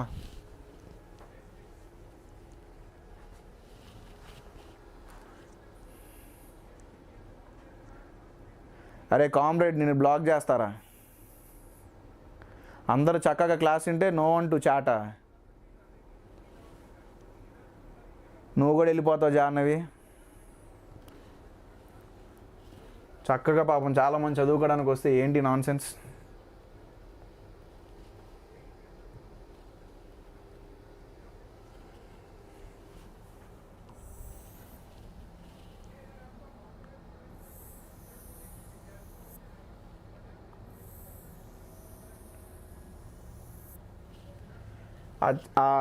ఈ చిన్నది ఉందే దాన్నే కొంచెం థిక్గా గీసాం. అయితే నాకు ఒక డౌట్ వచ్చిందమ్మా. ఆ డౌట్ ఏంటంటే ఈ పెద్ద స్పియర్ ఉందే, ఆ పెద్ద స్పియర్ మీద టోటల్ ఛార్జ్ అనేది Q2గా ఉండిద్దా ఒకసారి మనం ఎర్త్కి కనెక్ట్ చేసిన తర్వాత? అంటే తెలీదు. ఎందుకో చెప్పనా, దీని నుండి కొంచెం ఛార్జ్ ఎర్త్కి పోవచ్చు, లేదా ఎర్త్ నుండి కొంచెం ఛార్జ్ దీని నుండి ఈ బయట స్పియర్ నుండి కొంచెం ఛార్జ్ ఎర్త్కి వెళ్ళొచ్చు, ఎర్త్ నుండి బయట స్పియర్ కన్నా రావచ్చు, రెండు జరగచ్చు. అంటే దీని మీద ఉన్న ఛార్జ్ నువ్వు Q2 అని చెప్పడానికి ప్రూఫ్ లేనే లేదు. కనెక్ట్ చేయకముందు Q2, కనెక్ట్ చేసిన తర్వాత ఎంత ఉందో నాకు తెలియదు. కానీ ఇన్నర్ స్పియర్ దేనికైనా కనెక్ట్ చేసిందా? దేనికి కనెక్ట్ చేయలేదు. అంటే total charge on the inner sphere మాత్రం Q1 ఉండాలి, Q2 మీద మాత్రం టోటల్ ఛార్జ్ అవుటర్ స్పియర్ మీద మాత్రం టోటల్ ఛార్జ్ Q2 అని చెప్పడానికి మన దగ్గర ఏ ప్రూఫ్ లేదు. ఓకే, ఇప్పుడు సేమ్ అమ్మ గాస్లా తీసుకుందాం. ఇదిగో నేను ఈ గాషియన్ సర్ఫేస్ దీంట్లో తీసుకుంటా, ఆర్ క్లోజ్డ్ సర్ఫేస్ దాంట్లో తీసుకుంటా. అప్పుడు what should be the flux అని అంటే, నేను తీసుకుంది through the material of the conductor కాబట్టి ఎలక్ట్రిక్ ఫీల్డ్ 0 అవ్వాలి. అంటే ఫ్లక్స్ 0 అయిపోతుంది. అంటే ఛార్జ్ ఎన్క్లోజ్డ్ ఎంత అవ్వాలి నాన్న? ఛార్జ్ ఎన్క్లోజ్డ్ అనేది 0 అయిపోతుంది. అంటే ఇన్నర్ సర్ఫేస్ మీద ఛార్జ్ ఎంత? 0. ఈ ఇన్నర్ స్పియర్ దేనికి కనెక్ట్ అయ్యలేదు కాబట్టి దాని మీద ఛార్జ్ అనేది చేంజ్ అవ్వదు. సో టోటల్ ఛార్జ్ Q1 ఉండాలి. సో ఇన్నర్ సర్ఫేస్ మీద 0 ఉంది కాబట్టి అవుటర్ సర్ఫేస్ మీద Q1 ఉండాలి. అప్పుడే కదా ఇది ప్లస్ ఇది is going to B Q1. ఇప్పుడమ్మా నేను ఇంకొక గాషియన్ సర్ఫేస్ ఆర్ ఇంకో క్లోజ్డ్ సర్ఫేస్ తీసుకుంటా. అది ఎందులోండి పాస్ అవుతుంది అని అంటే అది అవుటర్ స్పియర్లోండి పాస్ అవుతుంది. అది అవుటర్ స్పియర్లోండి పాస్ అవుతుంది. ఇక్కడ కూడా ఎంతరా ఎలక్ట్రిక్ ఫీల్డ్? 0. అంటే ఫ్లక్స్ ఎంత? 0. అంటే ఛార్జ్ ఎన్క్లోజ్ ఎంత రావాలి? 0 రావాలి. ఆల్రెడీ నాకు Q1 ఉంది. సో దీని మీద ఎంత ఉండాలి? -Q1 ఉండాలి. మరి అవుటర్ సర్ఫేస్ మీద ఎంత సార్? నాకు తెలీదు. ఎందుకు? నేను ఎర్త్ కనెక్ట్ చేశా. ఆ ఎర్త్ కొంచెం ఛార్జ్ బాడీ నుండి తీసుకొని ఉండొచ్చు, లేదా కొంచెం ఛార్జ్ ఇచ్చి ఉండొచ్చు. సో మనకు తెలియని దాన్ని మనం ఎక్స్ అని రాసుకోవాలమ్మా. మనకి తెలియని దాన్ని మనం ఎక్స్ అని రాసుకోవాలి. సరే, మరి ఆ ఎక్స్ని ఎలా సార్ క్యాలిక్యులేట్ చేయాలి? ఎక్స్ని ఎలా క్యాలిక్యులేట్ చేయాలి అని అంటే, నువ్వు ఎర్త్ చేసావుగా, ఎర్త్ చేసావంటే ఎర్త్ ఏం చేసిద్ది? ఈ మెటాలిక్ స్పియర్ యొక్క పొటెన్షియల్ని 0 చేస్తుంది. So what is the potential? ఇదిగో ఈ పాయింట్ తీసుకో, what is the potential at this point? 0.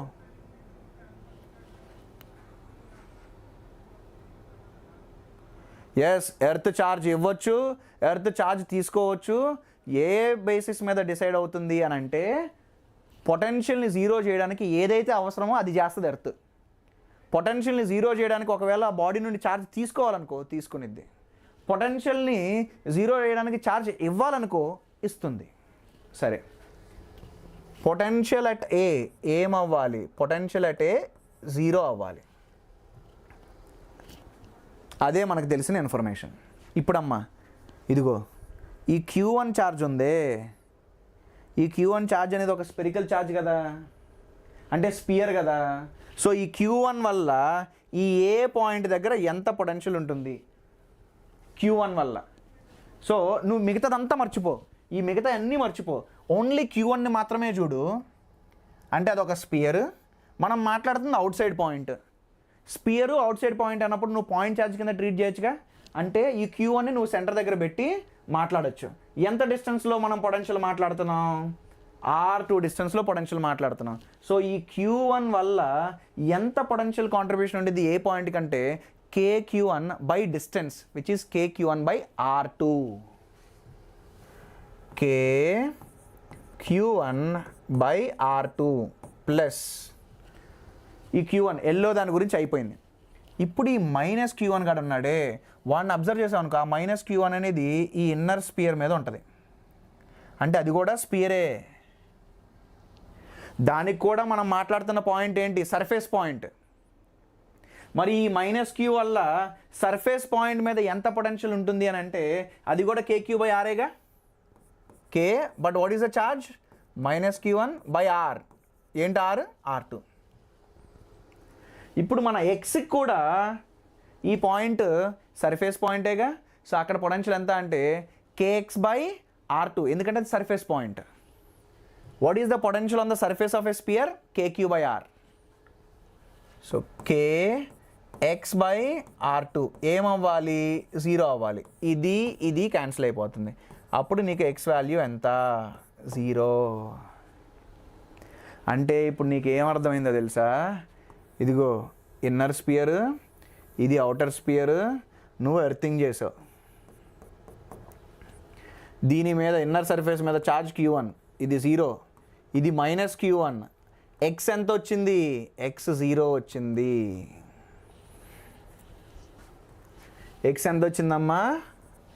0 వచ్చింది. ఇప్పుడు చెప్పరా, ఇప్పుడు చెప్పు. What is the total charge on this one? Outer surface మీద 0 ఉంది, ఇన్నర్ సర్ఫేస్ మీద -Q1 ఉంది. So what is the total charge? -Q1. Earthing చెయ్యకముందు దాని మీద టోటల్ ఛార్జ్ ఎంత? Q2. ఎర్తింగ్ చెయ్యకముందు Q2, ఎర్తింగ్ చేసిన తర్వాత -Q1. మరి ఎంత ఛార్జ్ పోయింది? ఎంత ఛార్జ్ గ్రౌండ్లోకి పోయింది అని అంటే ఎర్తింగ్ చెయ్యకముందు Q2 ఉంది, మొత్తం Q2 ఛార్జ్ వెళ్ళిపోయింది అనుకో, అప్పుడు దీని మీద ఛార్జ్ 0 అవుతుంది. కానీ మనకి ఇప్పుడున్న charge negative. So what is the change in charge? What is the change?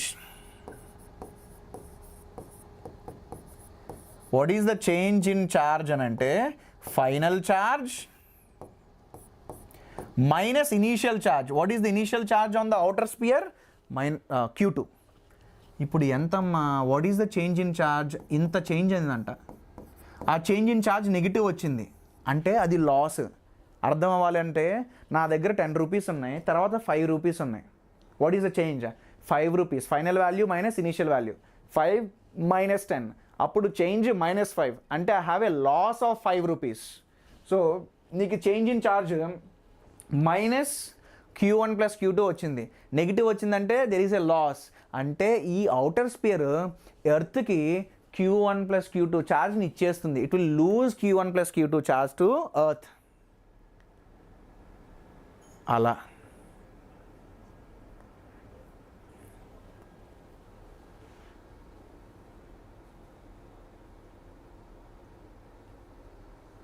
Okay, అర్థమైంది కదమ్మా?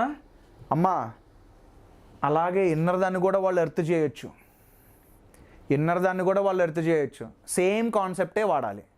ఇన్నర్ దాన్ని ఎర్త్ చేశారనుకో, ఇన్నర్ దాని యొక్క పొటెన్షియల్ 0 వేయాలి. ఇన్నర్ దాన్ని ఎర్త్ చేస్తే ఇన్నర్ దాని పొటెన్షియల్ 0 వేయాలి. గుర్తుపెట్టుకోండి. సరే, మీకు బాగా కాన్సెప్ట్లు చెప్పేసా, క్వశ్చన్లు చేసి పడేద్దాం. కమాన్, questions. 2 charged conducting spheres of radii A and B are connected to each other by a conducting wire. Ratio of charges of the 2 spheres respectively.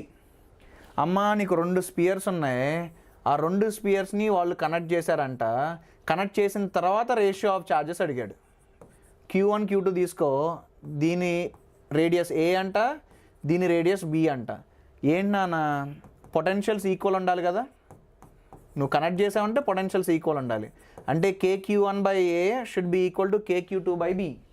అప్పుడు Q1/Q2 ఎంత అని అంటే ఇట్ ఈస్ A/B కదా. సో రేషియో ఏంటమ్మా? A/B.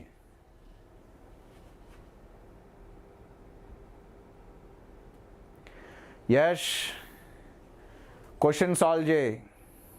Question solve చేయి, సరిపోతుంది. Question solve చేయి. నువ్వెన్నిసార్లు మళ్ళీ మళ్ళీ విన్నా వేస్టే. క్వశ్చన్ సాల్వ్ చేయి. ఒకవేళ ఆన్సర్ రాకపోతే సొల్యూషన్ చూడు.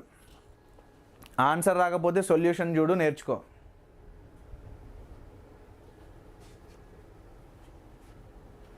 సార్ నేను టుమారో నుండి కరెక్ట్గా కరెంట్ క్లాసెస్ విని నేను డైలీ 25 క్వశ్చన్స్ చేస్తా సార్. బట్ నేను electric charges and fields, potential, flux, గాస్లా, dipole వినలేదు సార్. పర్లేదా సార్? అమ్మ నెక్స్ట్ చాప్టర్ కరెంట్ ఎలక్ట్రిసిటీ అవసరం లేదు, వినకపోయినా పర్లేదు. దేవేంద్ర సార్ లాస్ట్ది ఒకసారి చెప్పరా? అమ్మ అందరు ఈ క్వశ్చన్ చేస్తూ ఉండండి. 2 isolated metallic solid spheres of radii capital R and 2r are charged such that both have same charge density sigma. Charge density sigma antamma. The spheres are then connected by a thin conducting wire. If the new charge density on the bigger sphere is sigma dash, then the ratio of sigma dash by sigma is, మనకి 2 isolated metallic spheres ఇచ్చాడు with same sigma. అంటే అమ్మా ఇదిగో ఇది R,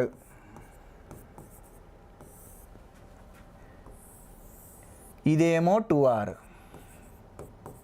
దీని మీద charge నేను Q1 తీసుకుంటా, అది ఎంత అంటే సిగ్మా టైమ్స్ 4πr². దీని మీద ఛార్జ్ ఎంత అని అంటే సిగ్మా టైమ్స్ 4π2r². అంటే ఎంత నానా? 16πσr². ఇది ఎంత నానా? 4πσr². సరే, ఈ రెండింటిని నువ్వు కనెక్ట్ చేసావనుకో,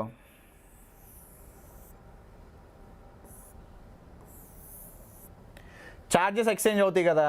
దీని మీద ఎక్స్ ఛార్జ్ ఉందనుకుందాం, దీని మీద ఎంత ఉండాలమ్మా? టోటల్ అంటే Q1 + Q2 - x ఉండాలి. పొటెన్షియల్స్ని ఈక్వేట్ చేయాలి కదా నువ్వు. ఇదేమో R, ఇదేమో 2r. పొటెన్షియల్స్ ఈక్వేట్ అవ్వాలి అంటే kx/r should be equal to k times Q1 + Q2 - x/2r.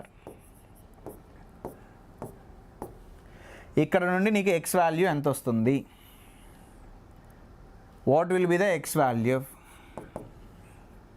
అని అంటే నీకు Q1 + Q2 / 3 వస్తుంది. Then what will be the charge on the bigger spear?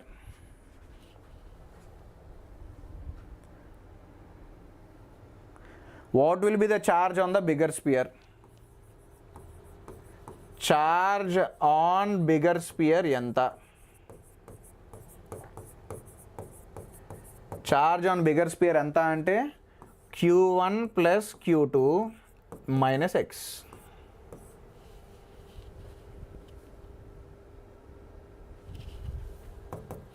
x ఎంత?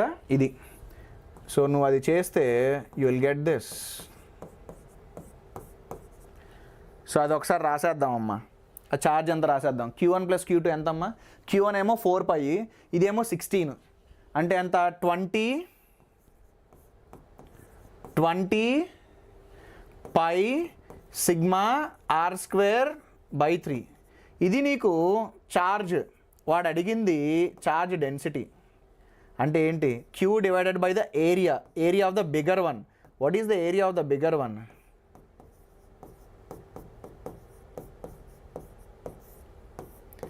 What is the area of the bigger one? 4π2r². అంటే అప్పుడు నీకు ఎంత వస్తుంది? 40πσr²/3 ఇంటూ ఇది 4 × 4 16πσr². సో πσr², నీకు 40/48 వచ్చిద్దమ్మా. నీకు 40/48 అంటే ఎంత? 5/6. 5/6. సో ఆన్సర్ ఏంటి అని అంటే 5/6. క్యాలిక్యులేషన్ భూతంలా కనపడుతుంది కానీ కాన్సెప్ట్స్ తక్కువే. కాన్సెప్ట్ ఏంటి? నువ్వు రెండింటిని కనెక్ట్ చేసావంటే పొటెన్షియల్స్ ఏం అవ్వాలి, పొటెన్షియల్స్ ఏం అవ్వాలంటే ఎక్స్ వాల్యూ ఎంతో కనుక్కున్నాం. ఎక్స్ వాల్యూ ఎంత కనుక్కున్న తర్వాత ఆ ఎక్స్ వాల్యూని పెట్టేసి దీని మీద ఎంత ఛార్జ్ ఉందో కనుక్కున్నాం. ఆ charge divided by the area gives you the charge density. So ఇది డిఫికల్ట్ కాదు, బట్ క్యాలిక్యులేషన్ మాత్రం కొంచెం పెద్దగా ఉంది అంతే. Very good, game changer Nitin. Next అమ్మ 2022 29th July evening shift. Sir why sigma in denominator? ఎక్కడ పెట్టారా సిగ్మా ఇన్ డినామినేటర్? నేను oh oh oh my bad అమ్మ, sorry sorry sorry sorry sorry sorry sorry sorry sorry sorry sorry అమ్మ, sigma బాదు అమ్మ, my bad. Sigma ఉంటుంది, అప్పుడు sigma dash by sigma ఎంత అంటే 40/48 which is 5/6. Sorry.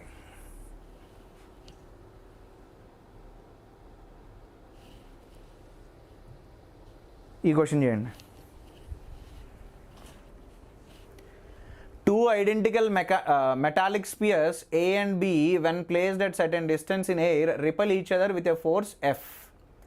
Another identical uncharged sphere is first placed in contact with A and then in contact with B and finally placed at midpoint between the spheres A and B. The force experienced by sphere C will be. ఇది కొంచెం difficult, ఇది కొంచెం difficult.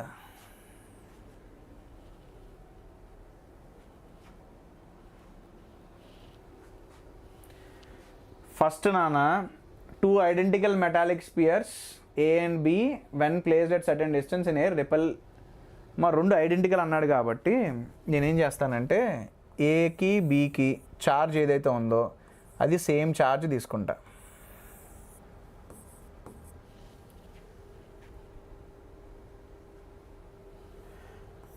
ఈ రెండింటి మధ్య ఉన్న distance నేను R తీసుకుంటే then the force of repulsion between them is going to be KQ²/R². ఇప్పుడు ఏమన్నాడు, సి అనే దాన్ని ఫస్ట్ తీసుకొచ్చి ఏతో కాంటాక్ట్ చేశాడంట. ఇది ఏ, ఇది బి తీసుకుందాం. సో నువ్వు ఏ మీద ఛార్జ్ క్యూ ఉంది, సి మీద ఛార్జ్ 0 ఉంది.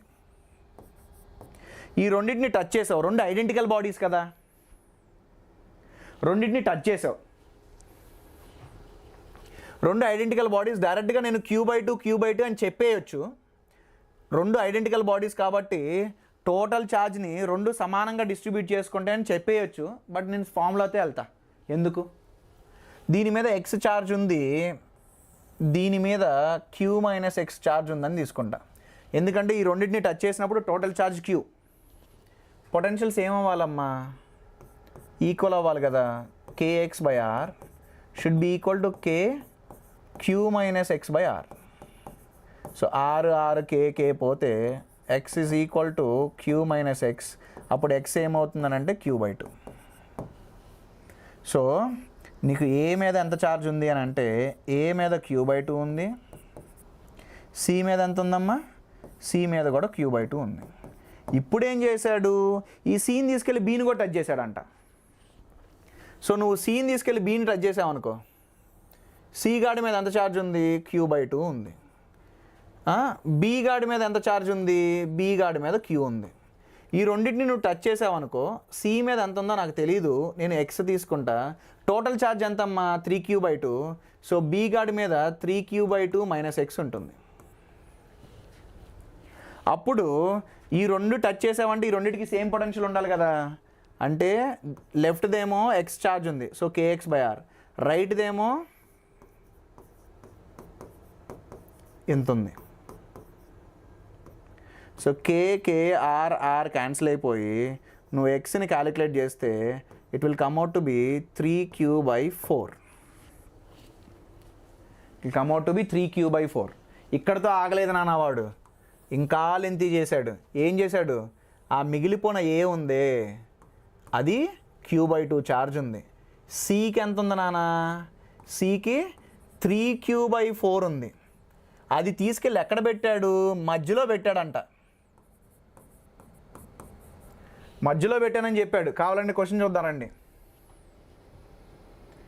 ఏది ఇది? Finally placed mid point between the spheres A and B. ఇప్పుడు ఫోర్స్ ఎక్స్పీరియన్స్డ్ బై సి అడిగాడు. మిడ్ పాయింట్ అంటే ఈ డిస్టెన్స్ ఎంత, ఈ డిస్టెన్స్ r/2, ఈ డిస్టెన్స్ ఎంత, ఈ డిస్టెన్స్ కూడా r/2, ఈ q/2 దీన్ని రిపల్ చేస్తుంది, ఈ 3q/4 దీన్ని రిపల్ చేస్తుంది. సో ఆ ఫోర్సెస్ని నేను F1 F2 అని రాస్తా. Force by A and force by B. What is force by A నాన్న? ఈ రెండింటి మధ్య force K Q1 Q2 by distance square అంటే ఎంత? You will get it as 3/2 KQ²/R². అలాగే ఫోర్స్ బై బి మాట్లాడదాం. బి కే రెండు 3q/4లే బై r/2². సో దీన్ని నువ్వు చేసి చూస్తే నీకు 9/4 KQ²/R². ఇప్పుడు చెప్పు నెట్ ఏంటి? What is the net force? B ఏమో ఇలా ఫోర్స్ అప్లై చేస్తుంది, ఏ ఏమో ఇలా ఫోర్స్ అప్లై చేస్తుంది. Then what is the net force? The net force is going to be FB minus FA. అంటే 9/4 minus 3/2.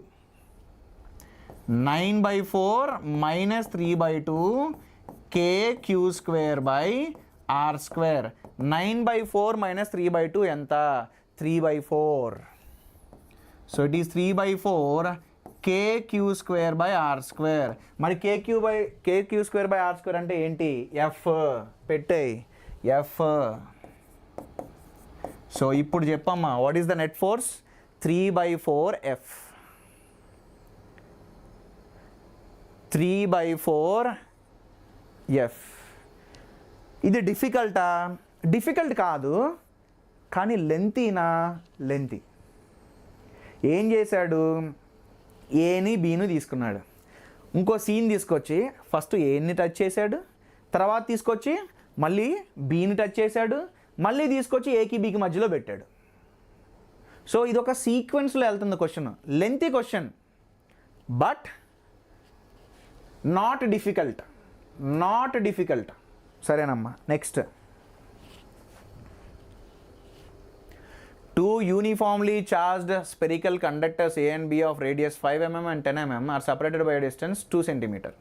If the spheres are connected by a conducting wire, then in equilibrium condition, ratio of magnitudes of electric fields at the surfaces.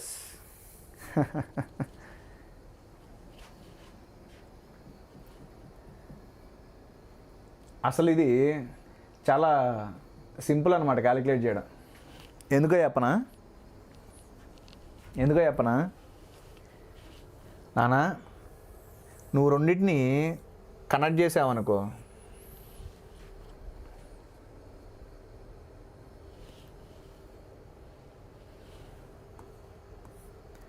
Potential same అవ్వాలిగా. మీకు గుర్తుందా? Sigma into R constant. మనం conductors గురించి మాట్లాడితే sigma into R constant. So నేను ఇక్కడ charge density σ1 radius r1 తీసుకుంటా, ఇక్కడ ఛార్జ్ డెన్సిటీ σ2 రేడియస్ r2 తీసుకుంటా. అప్పుడు σ1 r1 అనేది σ2 r2 అవ్వాలి కదా, ఎందుకంటే అది కాన్స్టెంట్. ఆ రెండు స్పియర్స్ కాంటాక్ట్ అయి ఉన్నాయి కాబట్టి సేమ్ పొటెన్షియల్ ఉండాలి. మీకు σr కాన్స్టెంట్ అయితే ఇక్కడ σ1 రేడియస్ r1, అక్కడ σ2 రేడియస్ r2 కదా. ఇంకోటి, what is the electric field at surface of conductor?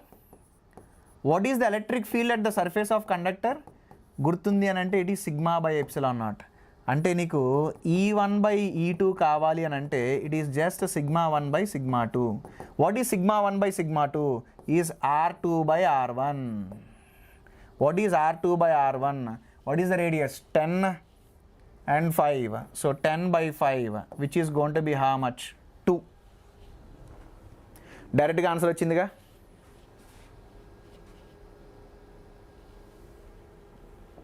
డింగ్. మనం కండక్టర్స్ గురించి మాట్లాడేటప్పుడు sigma into R is constant, అది గుర్తుపెట్టుకోండి.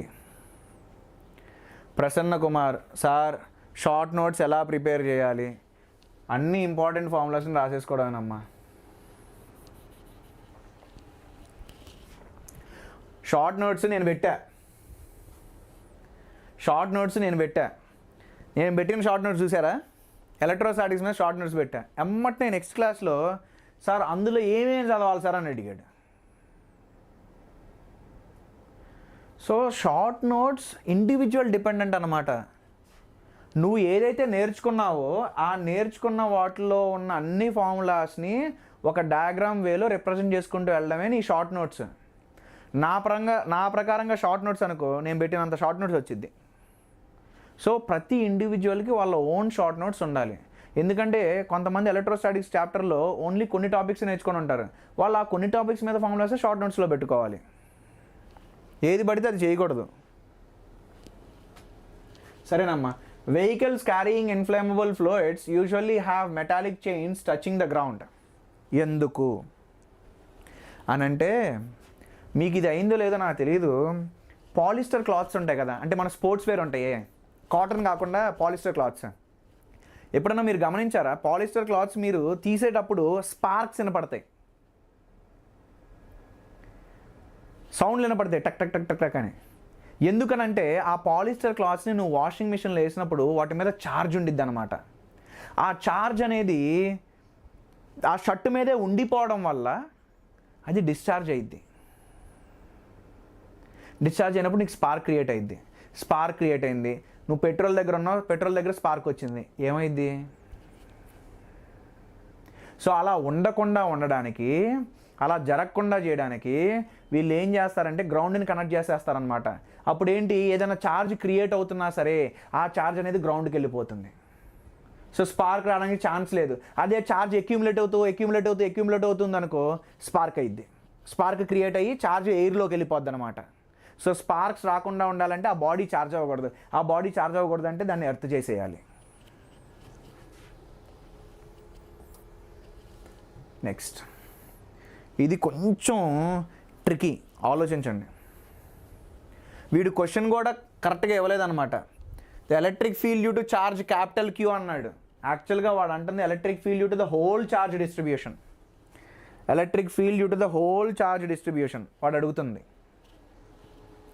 వాడు అడుగుతుంది electric field due to the whole charge distribution.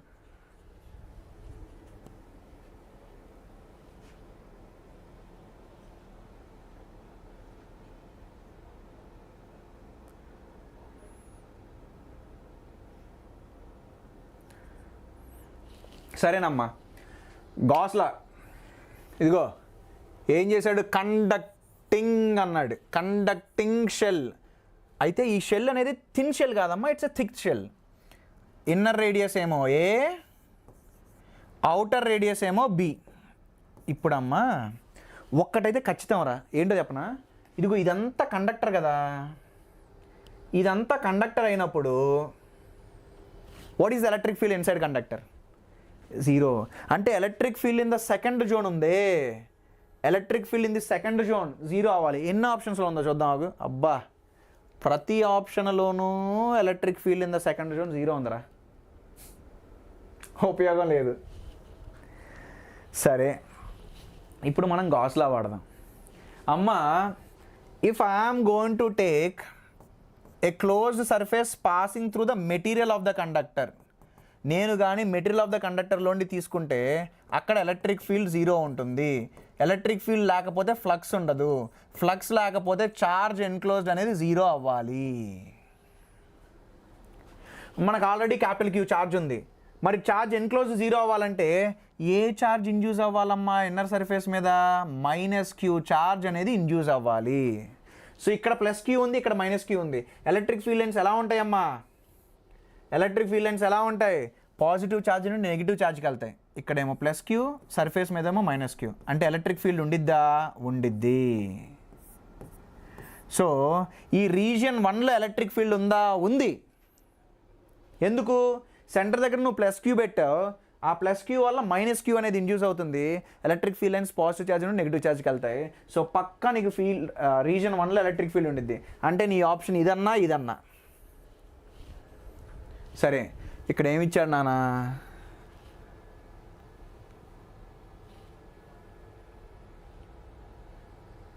వీడు centre of a conducting spherical shell అన్నాడు, కానీ ఆ కండక్టింగ్ స్పెరికల్ షెల్ యొక్క ఛార్జ్ ఇవ్వలేదు. సో నేనేం తీసుకుంటానంటే I will take that this is a neutral shell అని తీసుకుంటా. ఇది న్యూట్రల్ షెల్ అని తీసుకుంటా.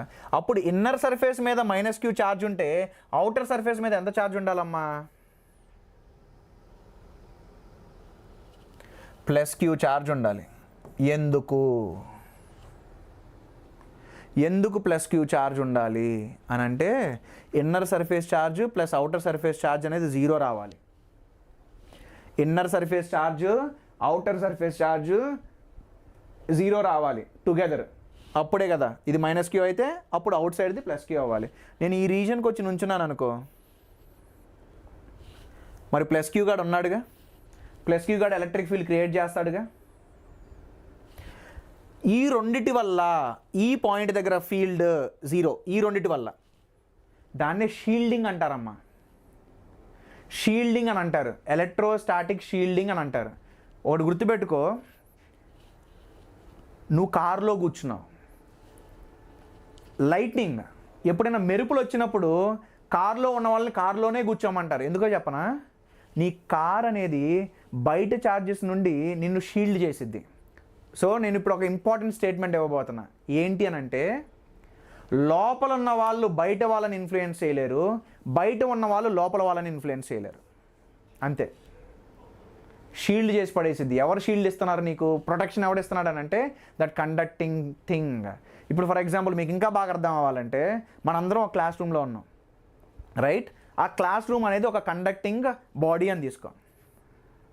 మనందరం బయట ఉన్న ఛార్జెస్ నుండి సేఫ్, ఎందుకంటే కండక్టర్ మనల్ని కాపాడిద్ది. And at the same time బయట ఉన్న వాళ్ళందరూ మన దగ్గర నుండి సేఫ్. ఏంటి అని అంటే కండక్టర్ బయట ఉన్న వాళ్ళని మన నుండి కాపాడిద్ది, లోపల ఉన్న వాళ్ళని బయట వాళ్ళ నుండి కాపాడిద్ది. అంటే నేను చెప్పాలనుకుంటుంది ఏంటనంటే, all inside charges out side the conductor will contribute for 0 field. All out side charges will contribute for 0 field for inside points. ఇది ఒక ఇంపార్టెంట్ స్టేట్మెంట్, రాసుకోండి. That's called electrostatic shielding. Inside charges అన్నీ అవుట్ సైడ్ వాటిని influence చేయవు. So electric field due to all the inside charges for out side points is 0.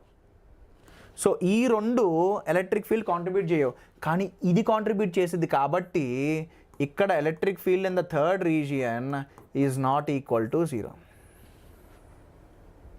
మళ్ళీ ఈ red plus Q వల్ల ఈ లోపల పాయింట్స్కి ఎంత ఎలక్ట్రిక్ ఫీల్డ్ అని అంటే ఇట్ ఈజ్ 0. ఎందుకనంటే out side once won't influence the inside points.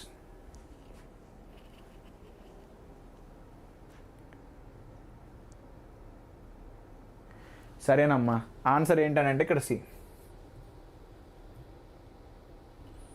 ఇది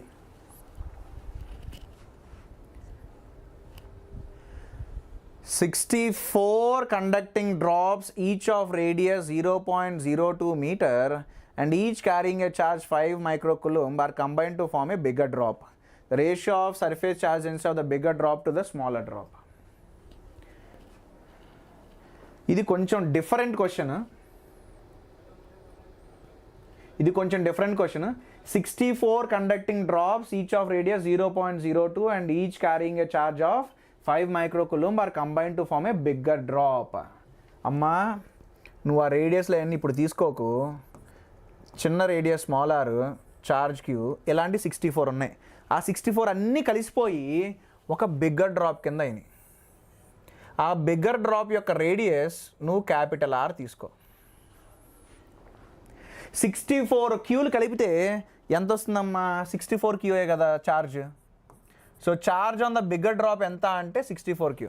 ఇప్పుడు నేను క్యాపిటల్ ఆర్ని స్మాల్ ఆర్ని రిలేట్ చేయాలి. వాల్యూమ్ అనేది ఎక్కడికి పోదుగా,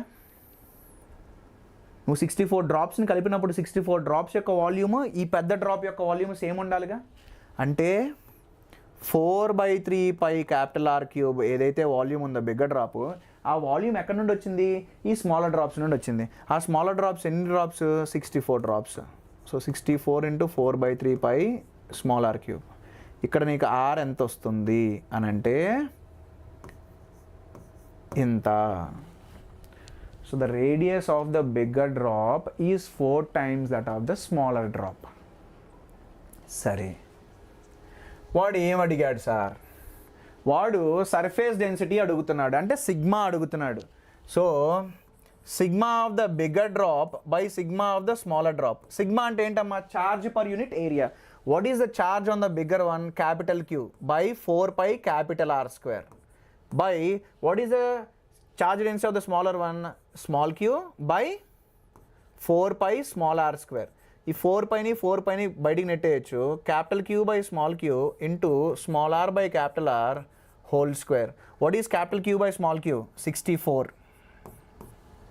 what is small R by capital R? 1/4. అంటే రేషియో ఎంత? 4. రేషియో అంతా 4.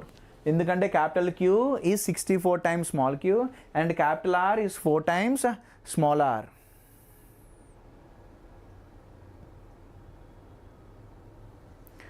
ఓకే, ఇది మీకు హోంవర్క్ కింద వదిలేస్తున్నానమ్మా. ఇది మీకు హోంవర్క్ కింద వదిలేస్తున్నాను. A solid metal sphere of radius capital R. Gauss law వాడండి, మీకు ఆన్సర్ వచ్చింది. అండ్ ఎలక్ట్రోస్టాటిక్ షీల్డింగ్ గురించి మాట్లాడా. ఒకటమ్మా, మీరు కొంచెం ఆప్షన్స్ ఎలిమినేట్ చేయొచ్చు. ఇదిగో ఇదంతా ఏమన్నాడు? Is enclose in a concentric spherical shell of inner radius A and outer radius B. ఇదిగో ఇదంతా షెల్ అంట. ఇది ఒక కండక్టింగ్ షెల్ అంట. ఇది ఒక కండక్టింగ్ షెల్, రైట్? ఇదిగో ఇది కూడా ఒక సాలిడ్ మెటల్ స్పియర్ అంట. అంటే ఇది కూడా కండక్టరే. What is electric field inside the conductor? 0. అంటే నీకు క్యాపిటల్ ఆర్ రేడియస్ ఉంది కదా, క్యాపిటల్ ఆర్ రేడియస్ వరకు ఎలక్ట్రిక్ ఫీల్డ్ ఉండదు. మళ్ళీ ఎక్కడ నుండి ఎక్కడికి ఎలక్ట్రిక్ ఫీల్డ్ ఉండదు? ఏ నుండి బి వరకు కూడా ఎలక్ట్రిక్ ఫీల్డ్ ఉండదు. ఎందుకంటే ఇక్కడ కూడా నీకు కండక్టింగ్ మెటీరియల్ ఉంది, ఇక్కడ కూడా కండక్టింగ్ మెటీరియల్ ఉంది. అలా నువ్వు ఆప్షన్స్ ఎలిమినేట్ చేసి చూడు. ఆర్ వరకు క్యాపిటల్ ఆర్ వరకు ఎలక్ట్రిక్ ఫీల్డ్ ఉండకూడదు. అండ్ ఏ నుండి బీకి మధ్యలో కూడా ఎలక్ట్రిక్ ఫీల్డ్ ఉండకూడదు. ఎస్, ఇక్కడ లేదు, కరెక్టే. ఇక్కడ లేదు, కానీ ఇక్కడ ఉన్నట్టు ఇచ్చాడు, అంటే ఇది తప్పు.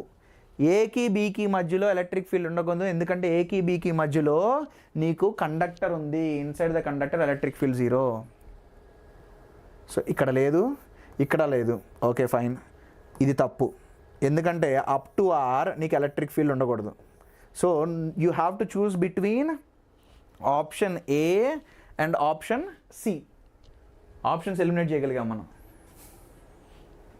ఆ ఫర్దర్ది మీరే డిసైడ్ చేసుకోండి. ఛార్జ్ గాస్లా వాడారంటే ఛార్జ్ ఇండ్యూస్డ్ వచ్చేసిద్ది. దాని ప్రకారంగా మీకు ఎలక్ట్రిక్ ఫీల్డ్ ఉందా లేదా వచ్చేసిద్ది. అయితేనమ్మా, ఇప్పుడు కండక్టర్లో ఫ్రీ ఎలక్ట్రాన్స్ ఉంటాయి, కానీ ఇన్సులేటర్స్లో ఫ్రీ ఎలక్ట్రాన్స్ ఉండవు. బట్ స్టిల్ ఆ ఇన్సులేటర్స్ని మనం డైఎలక్ట్రిక్స్ అంటామమ్మా. ఇన్సులేటింగ్ మెటీరియల్స్ని మనం డైఎలక్ట్రిక్ అని అంటాం. కానీ ఆ డైఎలక్ట్రిక్లో మాలిక్యూల్స్ ఏవైతే ఉంటాయో అవి ఎలైన్ అవ్వగలుగుతాయి అమ్మా. అయితే ఏమైందనంటే మనం ఒక dielectric material, all insulators are dielectrics. ఇదిగో ఇది నేను ఒక డైఎలక్ట్రిక్ మెటీరియల్ తీసుకున్నాను. నేను ఒక డైఎలక్ట్రిక్ మెటీరియల్ తీసుకుంటే నేను కానీ దీన్ని ఒక ఎక్స్టర్నల్ ఎలక్ట్రిక్ ఫీల్డ్కి ఎక్స్పోజ్ చేస్తే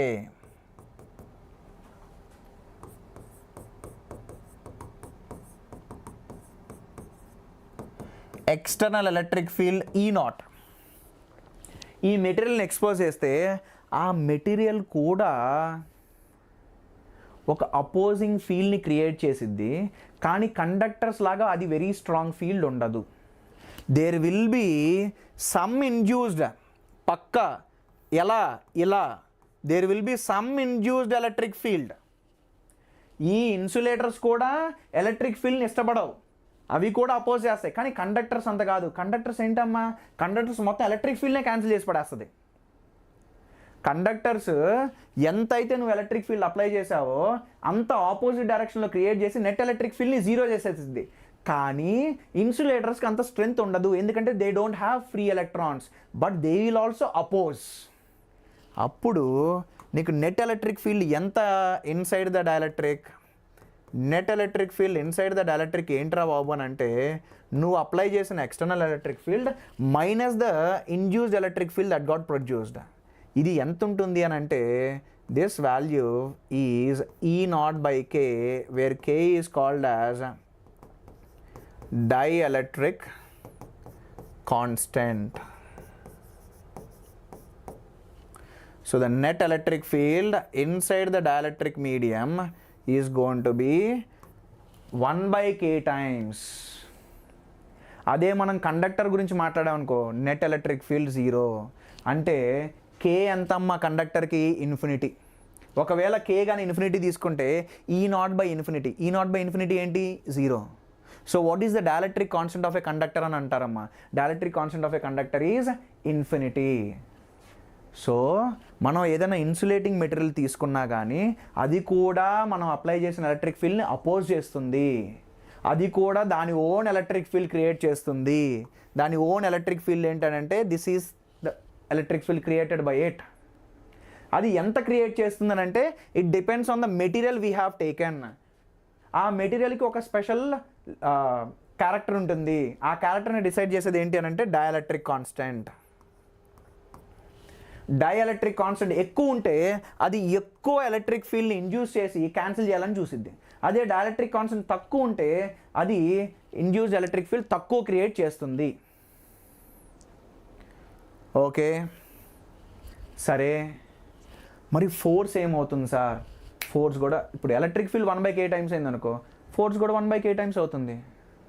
so the net force will also become 1/K times the force in free space.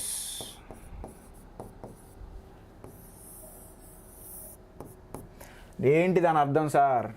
ఒక 2 చార్జెస్ తీసుకో, నువ్వు ఎయిర్లో పెట్టావు, you have put it in air. నువ్వు ఎయిర్లో పెట్టావు, ఎయిర్లో పెట్టినప్పుడు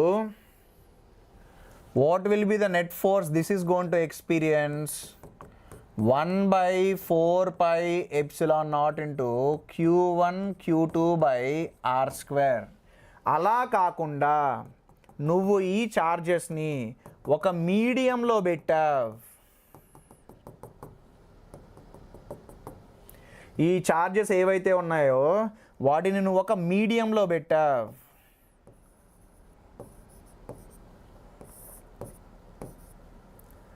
A medium of dielectric constant K. ఈ K వేరమ్మా, కులుమ్స్ కాన్స్టెంట్ వేరమ్మా. దరిద్రం కొద్దీ 2 K లెటర్తోనే రిప్రజెంట్ చేస్తారు, మనం ఏం చేయలేం.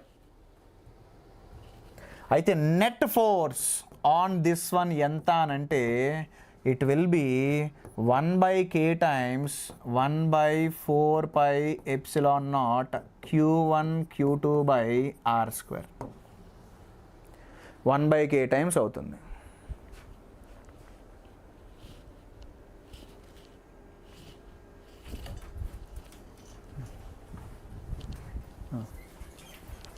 వన్ బై కే టైమ్స్ అవుతుంది. సరే, ఒక చిన్న క్వశ్చన్, ఇదే లాస్ట్ క్వశ్చన్ అమ్మా, చేసేయండి. ఇదే లాస్ట్ క్వశ్చన్. ఇక్కడితో కండక్టర్స్ అయిపోద్ది, రేపటి నుండి మనం కరెంట్ ఎలక్ట్రిసిటీ కుమ్మేద్దాం.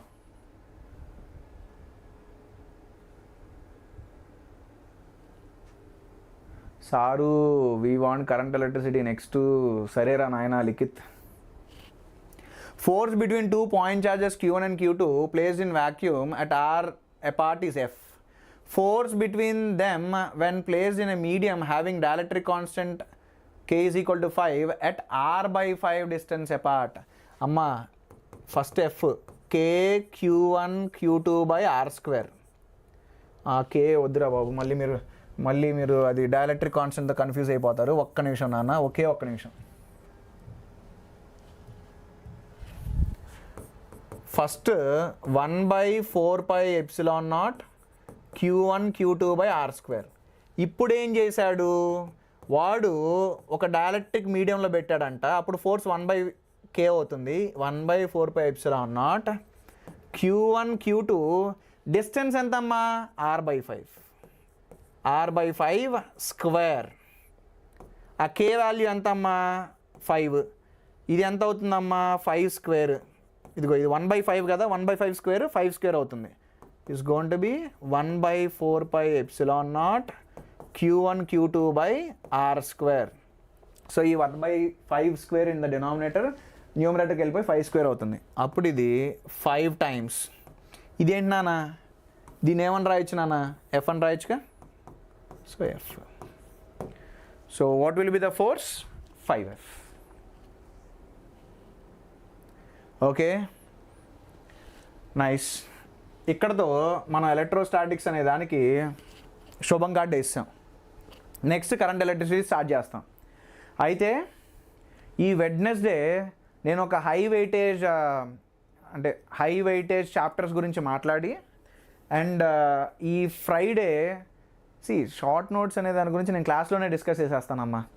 రేపు అసలు లాస్ట్ ఒక 15 minutes 20 minutesలో షార్ట్ నోట్స్ ఎలా రాయాలో చెప్తాను. రైట్? ఆ షార్ట్ నోట్స్ అనేది ఇండివిజువల్ డిపెండెంట్. అది చేసేస్తాను. సరేనమ్మా, bye, good night, work hard. అన్నీ మీరు అనుకున్నట్టుగా జరగవు. మీరు క్వశ్చన్ సాల్వ్ చేస్తే 20 క్వశ్చన్లు సాల్వ్ చేస్తే 20 క్వశ్చన్లు రావాలని లేదు. రైట్? 20 క్వశ్చన్లు సాల్వ్ చేసినప్పుడు నీకు 20 క్వశ్చన్లు రానప్పుడు కూడా కాన్ఫిడెన్స్ ఏమాత్రం లూజ్ అవ్వకుండా పట్టు వదలని విక్రమార్కుడిలాగా ప్రయత్నిస్తూ ఉంటేనే మీకు జేఈలో సెలక్షన్ అనేది జరుగుతుంది. సో రానప్పుడు డీమోటివేట్ అవ్వద్దు. 20 క్వశ్చన్లు చేసావు, 20 రాలేదా, సొల్యూషన్ చూడు, మళ్ళీ అదే క్వశ్చన్లు చేయడం మాత్రం ఆపొద్దు. Don't stop try.